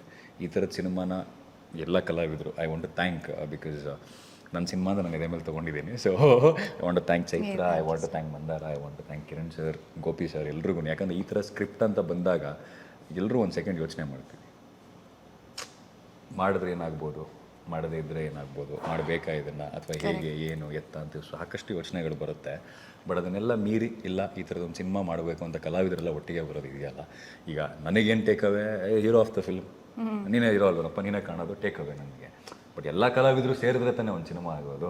ಅದು ಅಷ್ಟು ಸಿಂಪಲ್ ಆದ ವಿಚಾರ ಅಲ್ಲ ಅದು. ಆ್ಯಂಡ್ ಎಲ್ಲರೂ ಸಪೋರ್ಟ್ ಮಾಡಿದ ರೀತಿ ಇದೆಯಲ್ಲ ಸೆಟ್ಟಲ್ಲಿ, ನಮಗೆ ಶೂಟಿಂಗ್ ಟೈಮಲ್ಲಿ ಆಗಿರ್ಬೋದು ಅಥವಾ ಲೊಕೇಶನ್ ವೈಸ್ ಇದಾಗಿರ್ಬೋದು. ಸೊ ಎಲ್ಲರೂ ಎಷ್ಟು ಸೆಟ್ಟಲ್ಲಿ ಆ್ಯಕ್ಚುಲಿ ಎಲ್ಲರೂ ಆ್ಯಕ್ಟರ್ಸ್ ಇರೋದು, ಅವರೆಲ್ಲರೂ ಪ್ರೊಡಕ್ಷನ್ ಬಾಯ್ಸ್ ಥರ ಕೆಲಸ. ಭರತ್ ಆಗಿರಲಿ, ತೇಜಸ್ ಆಗಿರಲಿ, ಜೀವನ್ ಆಗಿರಲಿ, ಇವರೆಲ್ಲರೂ ಪ್ರೊಡಕ್ಷನ್ ಬಾಯ್ಸ್ ಆಗಿ ಕೆಲಸ ಮಾಡಿ ನನಗೆ ಮುಜುಗರ ಆಗೋದು. Because they are all aspiring actors. Madam ನಿಮಗೆ ಕಾಫಿ ಬೇಕಾ, ಟೀ ಬೇಕಾ, ಎಳ್ನೀರು ಬೇಕಾ ಅಂತ ಅವ್ರು ಬಂದು ಕೇಳಿದಾಗ ಇಟ್ ಈಸ್ ಅಂದರೆ ಇವಾಗ ಇವಾಗ ನಾನು ಆ್ಯಕ್ಟ್ ಮಾಡೋದಕ್ಕೆ ಇದೆಲ್ಲ ಬೇಸಿಕ್ ರಿಕ್ವೈರ್ಮೆಂಟ್ಸ್ ಅಂತ ಅಂದ್ಕೊಂಡ್ಬಿಟ್ಟು ಕೇಳೋಣ, ಇಲ್ಲ ಅವ್ರ ಎಂಥೂಸಿಯಾಸಮ್ನ ನಾನು ಅಪ್ರಿಷಿಯೇಟ್ ಮಾಡಲ್ಲ ಅನ್ನೋ ಡಿಲೆಮಾ. ಸೊ ಇವರೆಲ್ಲರೂ ಹಂಗೆ ಕೆಲಸ ಮಾಡಿರ್ಬೇಕಾದ್ರೆ ಒಂದು ಪ್ರಾಡಕ್ಟ್ ಮೇಲೆ ನಾವೆಲ್ಲರೂ ಇಷ್ಟು ಒಳ್ಳೇದು ಅಂದರೆ ಯಾವಾಗಲೂ ಹೆತ್ತೋರ್ಗೆ ಹೆಗ್ನ ಮುದ್ದು ಇದೆ ಕಾನ್ಸೆಪ್ಟ್. ಬಟ್ ಹಂಗಂತ ಚೆನ್ನಾಗಿಲ್ದಿರೋ ಪ್ರಾಡಕ್ಟ್ನ ಹೊಗಳ್ಕೊಳ್ಳೋ ಅಷ್ಟು ಏನೋ ಆ ಮೈಂಡ್ಸೆಟ್ಟು ಇರಬಾರ್ದು. ಸೊ ನೀವು ಹೇಳ್ದಂಗೆ ಕಾಸ್ಟಿಂಗ್ ಎಷ್ಟು ಚೆನ್ನಾಗಿದೆ ಅಂದರೆ ಒಬ್ಬೊಬ್ರು ಆ್ಯಕ್ಟರ್ ಅವ್ರವ್ರ ಪಾತ್ರನ ಎಷ್ಟು ಚೆನ್ನಾಗಿ ಮಾಡಿದ್ದಾರೆ. ಆ್ಯಂಡ್ ನಾನು ಹೇಳ್ದಂಗೆ ಅವರು ಬಂದಿದ್ದಾರೆ, ಜೀವನ್ ಏನೋ ಭರತ್ ಇರ್ಬೋದು, ಅವರೆಲ್ಲ ಚಿಕ್ಕ ಚಿಕ್ಕ ರೋಲ್ಸಲ್ಲಿ ಅವ್ರ ಹಿಂದೆಗಡೆ ಪ್ರಾಬ್ಲಿ ಇಟ್ಸ್ ಏನೋ ಹಿಂದೆಗಡೆ ಎಲ್ಲ ಸೆಟ್ ಮಾಡಿ ಬಂದ್ಬಿಟ್ಟು ಮತ್ತೆ ಬಂದು ಆ್ಯಕ್ಟ್ ಮಾಡೋದು ಆ ಥರದ್ದೆಲ್ಲ ಸುಸ್ತಾಗ್ಬಿಡೋರು, ಆಮೇಲೆ ತಕ್ಷಣ ಮೇಕಪ್ ಮಾಡ್ಕೊಂಡು ಬಂದು ಅವ್ರು ಆ್ಯಕ್ಟ್ ಮಾಡೋದು. That is all. ಕಟ್ಟು ಆಯ್ತು ನನಗೆ ಅದೇನೆ ಯಾಕೆ ಕಟ್ ಮಾಡಿದ್ರಿ ಅಂತ ಕೇಳೋಂಗಿಲ್ಲ. ಅವ್ರದ್ದೇ ಜಾಸ್ತಿ ಕಟ್ಟಾಯ್ತು. ಮೊನ್ನೆ ತೇಜಿಗೆ ಹೇಳ್ತಿದ್ದೆ, ಮಗ ಈ ಕಟ್ಟಲ್ಲಿ ನಿಂದು ಇನ್ನೊಂದು ಸಿಂಪಲ್ ಬಾಸಿಗೆ ಒಂದು 2 ನಿಮಿಷ ಬಂದಿಲ್ಲ. ಓವರಾಲ್ ಆಗಿ but very nice. I think ಅದೇನೆ ಒಂದು ನಾಟಕದ ಅನುಭವ ಇತ್ತು. ನಾಟಕನ ಹೇಗೆ ಕಟ್ತೀವಿ, ರಿಹರ್ಸಲ್ ಮಾಡಿ ಎಲ್ಲರೂ ಒಟ್ಟಿಗೆ, ಅಂದರೆ ನೀನಿದು ಅಂತ ಅಲ್ಲದೆ ಕಲಾವಿದರಿಗೂ ಮತ್ತು ಬ್ಯಾಕ್ಟೇರಿಯಾಗೂ ವ್ಯತ್ಯಾಸಗಳಿದೆ, ಎಲ್ಲ ಒಟ್ಟಿಗೆ ಕೂತ್ಕೊಂಡು ನಾಟಕವನ್ನು ಹೇಗೆ ಕಟ್ತೀವಲ್ಲ, ಈ ಸಿನಿಮಾನ ಹಾಗೆ ಕಟ್ಟಿದ್ವಿ. ಆ ವ್ಯತ್ಯಾಸಗಳಿಲ್ಲದೆ ಇದು ಇಂತಿಂಥವ್ರು ಇಂತಿಂಥ ಕೆಲಸನೇ ಮಾಡಬೇಕು ಅನ್ನೋ ಆ ವ್ಯತ್ಯಾಸಗಳಿಲ್ಲದೆ ಎಲ್ಲರೂ ಒಟ್ಟಾಗಿ ಕೂತು ಈ ಸಿನಿಮಾನ ಕಟ್ಟಿದ್ದೀವಿ. ನನಗೊಂಥರ ಈ ಸಿನಿಮಾ ನಾಟಕ ಥರ ಅನಿಸುತ್ತೆ, in a very good way. I'm saying ಒಂದು ತಂಡವಾಗಿ ನಾವು ಕಟ್ಟೋದಿದೆಯಲ್ಲ. ಆ್ಯಂಡ್ ಐ ಥಿಂಕ್ ಈಗ ಸಿನಿಮಾ ಮುಗಿದು ಆಲ್ಮೋಸ್ಟ್ 1 ವರ್ಷ ಆಗ್ತಾ ಬಂತು. ನಾವು ಶೂಟಿಂಗ್ ಮುಗಿಸಿ 1 ವರ್ಷ ಆಗ್ತಾ ಬಂತು. ತೇಜಸ್ ಆಗಿರ್ಬೋದು, ಜೀವನ್, ಭರತ್ ಆಗಿರ್ಬೋದು, ಇವತ್ತಿಗೂ ಇದ್ದಾರೆ. ಈ ಕ್ಯಾಮ್ರಾ ಹಿಂದೆಗಡೆ ಇದ್ದಾರೆ ಅವರು ಇವತ್ತಿಗೂ. ಅದೇನೆ ಈ ಕ್ಯಾಮ್ರಾ ಹಿಂದೆಗಡೆ ನೋಡ್ತಿರೋ ಆಡಿಯನ್ಸಿಗೆ ಹೇಳ್ತಿದ್ದೀನಿ, ಈ ಕ್ಯಾಮ್ರಾ ಹಿಂದೆಗಡೆ ಅವರೇ ಇರೋದು ಇವತ್ತಿಗೂ. ಸೊ ತಂಡ ಹೊಡೆದಿಲ್ಲ, ತಂಡ ಹಾಗೆ ಇದ್ದೀವಿ. ಸೊ ಮೋಸ್ಟ್ಲಿ ಇದೆಲ್ಲ ಒಳ್ಳೆ ಸೈನ್, ಇದೆಲ್ಲ ಒಂದು ಭಾಳ ಅದ್ಭುತವಾದ ಸೈನ್ ಇದೆಲ್ಲ. ಯಾಕಂದರೆ ನಮ್ಮಲ್ಲಿ ಮನಸ್ತಾಪ ಎಲ್ಲ ಒಂದು ಒಳ್ಳೆ ತಂಡವಾಗಿ ಹಾಗೆ ಉಳ್ಕೊಂಡಿದ್ದೀವಿ ಇವತ್ತು ಅಂತಂದರೆ ಆ ಪ್ರಾಜೆಕ್ಟ್ಗೋಸ್ಕರ ನಾವೆಷ್ಟು ಕನಸು ಕಂಡಿದ್ದೀವಿ ಅನ್ನೋದು ಅದ್ರಲ್ಲಿ ಗೊತ್ತಾಗುತ್ತೆ. ಅಂದರೆ ಪ್ರತಿಯೊಬ್ಬರಿಗೂ ಇದೆ, ತೇಜಸ್ಗಾಗಿರ್ಬೋದು, ಸಣ್ಣ ಸಣ್ಣ ಪಾತ್ರ ಮಾಡೋದಂಥ ಕಲಾವಿದರಿಗೂ ಆಗಿರ್ಬೋದು, ದೊಡ್ಡ ಪಾತ್ರ ಮಾಡಿದವರು, ನಿರ್ದೇಶಕರು, ಎಲ್ರಿಗೂ ಒಂದು ಭಯನೂ ಇದೆ. ಜೊತೆಗೆ ಅದರ ಜೊತೆಗೇನೆ ಎಲ್ಲೋ ಒಂದು ಕಡೆ ಒಂದು ಸ್ಯಾಟಿಸ್ಫ್ಯಾಕ್ಷನ್ ಇದೆ ಅಂತ ನಂಬ್ತೀನಿ. ಬಿಕಾಸ್ ಎಲ್ಲರೂ ಇವತ್ತು ಕೆಲಸ ಮಾಡ್ತಿರೋ ರೀತಿ ನೋಡಿದಾಗ ಪ್ರಮೋಷನ್ಗೆ ಪ್ರಾಡಕ್ಟ್ ಮೇಲೆ ನಂಬಿಕೆ ಇದ್ದರೆ ಮಾತ್ರ ನಾವು ಔಟ್ ಆ್ಯಂಡ್ ಔಟ್ ಬಂದು ಪ್ರಾಡಕ್ಟ್ ಬಗ್ಗೆ ಕುಲ್ಲಂಕುಲವಾಗಿ ಮಾತಾಡೋಕ್ಕೆ ಸಾಧ್ಯ. ಇಲ್ಲಾಂದರೆ ಎಲ್ಲೋ ಒಂದು ಕಡೆ ಒಂದು ಹೆಸಿಟೇಷನ್ ಇರುತ್ತೆ, ಅಥವಾ ಸರಿ ಬೇರೆ ಕೆಲಸಗಳಿದ್ರೆ ನೋಡೋಣ, ಲಿಮಿಟೆಡ್ ಟೈಮಲ್ಲಿ ಏನಾದರೂ ಮಾಡೋಣ ಅನ್ನೋದಿರುತ್ತೆ. ಬಟ್ ಎಲ್ಲರೂ ಇದ್ದೀವಿ, ಇವತ್ತಿಗೂ ಎಲ್ಲರೂ ಇದ್ದೀವಿ. ಸೊ ಅದ ಕಾರಣ ಪ್ರಾಜೆಕ್ಟ್ ನಾವು ಅಂದ್ಕೊಂಡಂಗೆ ಬಂದಿದೆ. ಸೊ ಹಾಗಾಗಿ ಇವತ್ತು ಎಲ್ಲರೂ ನಿಂತಿದ್ದೀವಿ. ಮತ್ತೀಗ ನಮ್ಮ ಪ್ರೊಡ್ಯೂಸರಿಂದ ಹಿಡಿದು ಟೆಕ್ನಿಷಿಯನ್ ಟೀಮು ಮತ್ತು ಆ್ಯಕ್ಟರ್ಸಲ್ಲೂ ಒಂದು 90% ರಂಗಭೂಮಿಯವರೇ ಇದ್ದೀವಿ ಅಥವಾ ರಂಗಭೂಮಿ ಟಚ್ ಇರೋರು. ಸೊ ಅದೊಂದು ನಮಗೆ ಏನಂದರೆ ಆ ಬಾಂಡ್ ಇಲ್ಲ, ಯಾಕಂದರೆ ಅವ್ರ ಬಗ್ಗೆನೂ ಹೇಳಲೇಬೇಕು. ಈಗ ರವಿ ಸರು ಯಾವುದೋ ಒಂದು ಕೆಲಸನ ಬಿಟ್ಟು ಅವ್ರು ಮಾಡ್ತಾ ಇದ್ದಿದ್ದ ಕೆಲಸವನ್ನು ಬಿಟ್ಟು ಸಿನಿಮಾ ಮಾಡಬೇಕು ಅಂತ ಹೇಳಿ ಬಂದು ಇವತ್ತಿನ ದಿನದಲ್ಲಿ ಈ ಥರ ಸಿನಿಮಾ ಮಾಡೋದಕ್ಕೆ ತುಂಬ ಧೈರ್ಯ ಬೇಕಾಗುತ್ತೆ. ಅಂದರೆ ನಾವು ಏನನ್ನಾರು ಒಂದು ಪಡ್ಕೊಳ್ಳೋದಕ್ಕೆ ಇನ್ನೊಂದನ್ನು ಎಷ್ಟು ಕಳ್ಕೊಳ್ಳೋದಕ್ಕೆ ರೆಡಿ ಇದ್ದೀವಿ ಅನ್ನೋ ಪ್ರಶ್ನೆ ಇರುತ್ತೆ ಯಾವಾಗಲೂ. ಆ್ಯಂಡ್ ಆ ಪ್ರಶ್ನೆನ ಆ ವ್ಯಕ್ತಿ ಮಾತ್ರ ಉತ್ತರ ಕೊಡೋದಕ್ಕೆ ಸಾಧ್ಯ. ನಾವು ಹೊರಗಡೆ ನಿಂತವ್ರು ಎಲ್ಲರೂ ನೋಡ್ಬೋದು ಹೊರತು ನಾನು ಇದೊಂದು ಮಾಡಬೇಕಂದ್ರೆ ನಾನು ಹಿಂದೆ ಎಷ್ಟು ಕಳ್ಕೋಬೇಕು ಅನ್ನೋದು ಅವ್ರಿಗೆ ಮಾತ್ರ ಗೊತ್ತಿರುತ್ತೆ. ಅದನ್ನೆಲ್ಲ ಪಕ್ಕಕ್ಕಿಟ್ಟು ಒಂದು ತಂಡವನ್ನು ಕಟ್ಕೊಂಡು ನಾನು ಹೇಳಿದ್ನಲ್ಲ, ಒಂದು ನಾಟಕದ ಥರ ಕಟ್ಟಿದ್ದೀವಿ. ಒಂದು ಸಿನಿಮಾನ ಒಂದು ನಾಟಕ ಟೀಮ್ ಥರ ಕಟ್ಟಿದ್ದೀವಿ. ಆ್ಯಂಡ್ ಎಲ್ಲರೂ ಜೊತೆಯಲ್ಲಿದ್ದು ಕೆಲಸ ಮಾಡಿದ್ದೀವಿ. ಆ್ಯಂಡ್ ಅವ್ರ ಸಪೋರ್ಟ್ ಭಾಳ ಮುಖ್ಯ. ಎಂಡ್ ಆಫ್ ದ ಡೇ ನಿರ್ಮಾಪಕರಿಲ್ಲ ಅಂದರೆ ಸಿನಿಮಾ ಆಗಲ್ಲ. ನಿರ್ಮಾಪಕರು ಬಹಳ ಮುಖ್ಯ ಆಗ್ತಾರೆ ಪ್ರತಿ ಸಿನಿಮಾ, ಪ್ರತಿ ಹಂತದಲ್ಲೂ. ಸೊ ಸ್ಕ್ರಿಪ್ಟ್ ಡಿಮ್ಯಾಂಡ್ ಮಾಡಿದಷ್ಟು ನೀವು ನಿಮ್ಮ ಅಗತ್ಯಕ್ಕೆ ತಕ್ಕಷ್ಟು ಅದಕ್ಕೆ ಏನೇನು ಬೇಕು ಅದನ್ನು ಒದಗಿಸ್ಕೊಟ್ಕೊಂಡು ಎಲ್ಲದನ್ನು ಮ್ಯಾನೇಜ್ ಮಾಡಿಕೊಂಡು ಈ ಸಿನಿಮಾನ ಇವತ್ತು ಈ ಹಂತದವರೆಗೂ ಬಂದಿದೆ. I think I am very thankful to him, ನಮ್ಮ ನಿರ್ಮಾಪಕರಿಗೆ. ಯಾಕಂದರೆ ಆ ಹಂತದಿಂದ ಈ ಹಂತದವರೆಗೂ ಪ್ರತಿ ಸರಿ ಭಯ ಇರುತ್ತೆ. Let me be very honest. ಯಾಕಂದರೆ ಹೊಸ ತಂಡ ಹೊಸ ಟೀಮ್ ಅಂದಾಗ ಕಲಾವಿದರಿಗೆ ನಮಗೆ ಭಯ ಇರುತ್ತೆ, ಇದು ಎಲ್ಲಿಗೆ ಹೋಗಿ ಮುಟ್ಟಬಹುದು. ಸ್ಕ್ರಿಪ್ಟು ಈಗ ನಾನು ಬರ್ಕೋತೀನಿ, ಸಮುದ್ರದ ಮಧ್ಯದಲ್ಲಿ ಹೀರೋ ನಿಂತಿರ್ತಾನೆ, ಸಮುದ್ರದ ಮಧ್ಯದಿಂದ ದಡಗಿ ಈಜೊಡ್ಕೊಂಡ್ಬರ್ತಾನೆ ಅಂತ ನಾನು ಇಲ್ಲಿ ಬರ್ಕೋತೀನಿ. ಕೇಳೋದಕ್ಕೆ ಸಖತ್ತಾಗಿರುತ್ತೆ.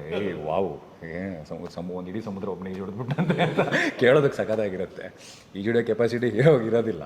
ಅದನ್ನು ಅಷ್ಟು ರಿಯಲಿಸ್ಟಿಕ್ಕಾಗಿ ತೋರಿಸ್ಬೇಕು. ಅದನ್ನು ತೋರಿಸೋದಕ್ಕೇನೋ ನಿರ್ದೇಶಕರು ಬರೆದಿರೋದನ್ನು ಅದು ಸ್ಕ್ರೀನ್ ಮೇಲೆ ಅಷ್ಟೇ ಎಫೆಕ್ಟಿವ್ ಆಗಿ ಬರೋದಕ್ಕೆ ಹಣ ಖರ್ಚು ಮಾಡಬೇಕು.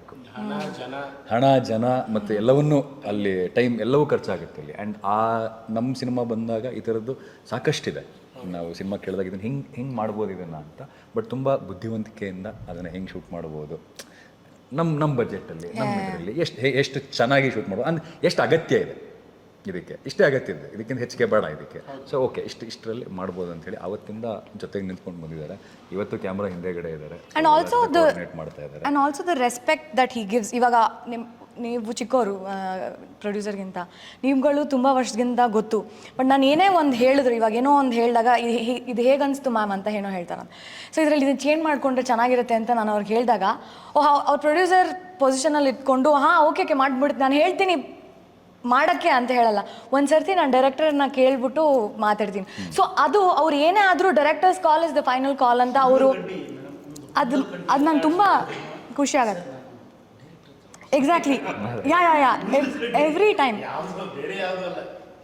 ಹೌದು ಹೌದು ಹೌದು. And that is very very nice thing.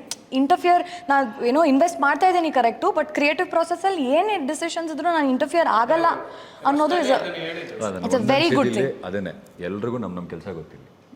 ನಾನು ಈ ಟೀಮ್ನ ನೋಡೋದು ನನಗನ್ಸೋದು ಎಲ್ರಿಗೂ ಅವ್ರವ್ರ ಕೆಲಸ ಗೊತ್ತು. ಅವ್ರು ಎಷ್ಟರ ಮಟ್ಟಿಗೆ ಎಷ್ಟು ಕೆಲಸ ಮಾಡಬೇಕು, ಎಲ್ಲಿ ಮಾಡೋಕ್ಕೆ ಹೋಗ್ಬಾರ್ದು ಎಕ್ಸ್ಟ್ರಾ ಕೆಲಸಗಳನ್ನ ಅಂತ ಪ್ರಾಬ್ಲಿ ಎಲ್ರಿಗೂ ಗೊತ್ತಿಲ್ಲ. ಅದು ಇನ್ನೊಂದು ಒಳ್ಳೆತನ. ಯಾಕಂದರೆ ಸಿನಿಮಾ ಇವತ್ತು ಇಷ್ಟು ಅದ್ಭುತವಾಗಿ ಬಂದಿರೋದಕ್ಕೆ ಅದೇ ಕಾರಣ. ಸೊ ಎಲ್ಲರೂ ದೇ ನೋ ದೇರ್ ಬೌಂಡ್ರೀಸ್. ಎಲ್ಲಿ ಎಷ್ಟು ಕೆಲಸ ಮಾಡ್ಬೋದು, ಎಲ್ಲಿ ಯಾರ ಡಿಪಾರ್ಟ್ಮೆಂಟ್ ಅವ್ರು ಮಾಡ್ಕೋತಾರೆ ಅನ್ನೋ ಆ ನಂಬಿಕೆ ಮೋಸ್ಟ್ಲಿ. ಇಲ್ಲಿಗೆ ನಮ್ಮ ಈ ಒಂದು ಮಾತುಕತೆಯನ್ನ ಮುಕ್ತಾಯ ಮಾಡಿ ಒಂದು ಬ್ಲಿಂಕಲ್ಲಿ ಮುಗ್ದೋಯ್ತು. ಒಂದು ಬ್ಲಿಂಕಲ್ಲಿ ಮುಗ್ದೋಯ್ತು ಅಂತ ಅನ್ನಿಸ್ತೇನೋ, ಮೇ ಬಿ ಸಿನಿಮಾಕ್ಕೆ ಅವರು ಬಂತೇನೋ. ಎಷ್ಟು ಚೆನ್ನಾಗಿರೋದು ಸಿನಿಮಾನು ಇಷ್ಟು ಸುಲಭವಾಗಿ ಸಿನಿಮಾನ ಕೂತ್ಕೊಂಡು ಮಾತಾಡಿ. ಸೊ ಅದೇ ನೀವೆಲ್ಲ ಥಿಯೇಟ್ರಿಗೆ ಬಂದು ಸಿನಿಮಾನ ನೋಡಿ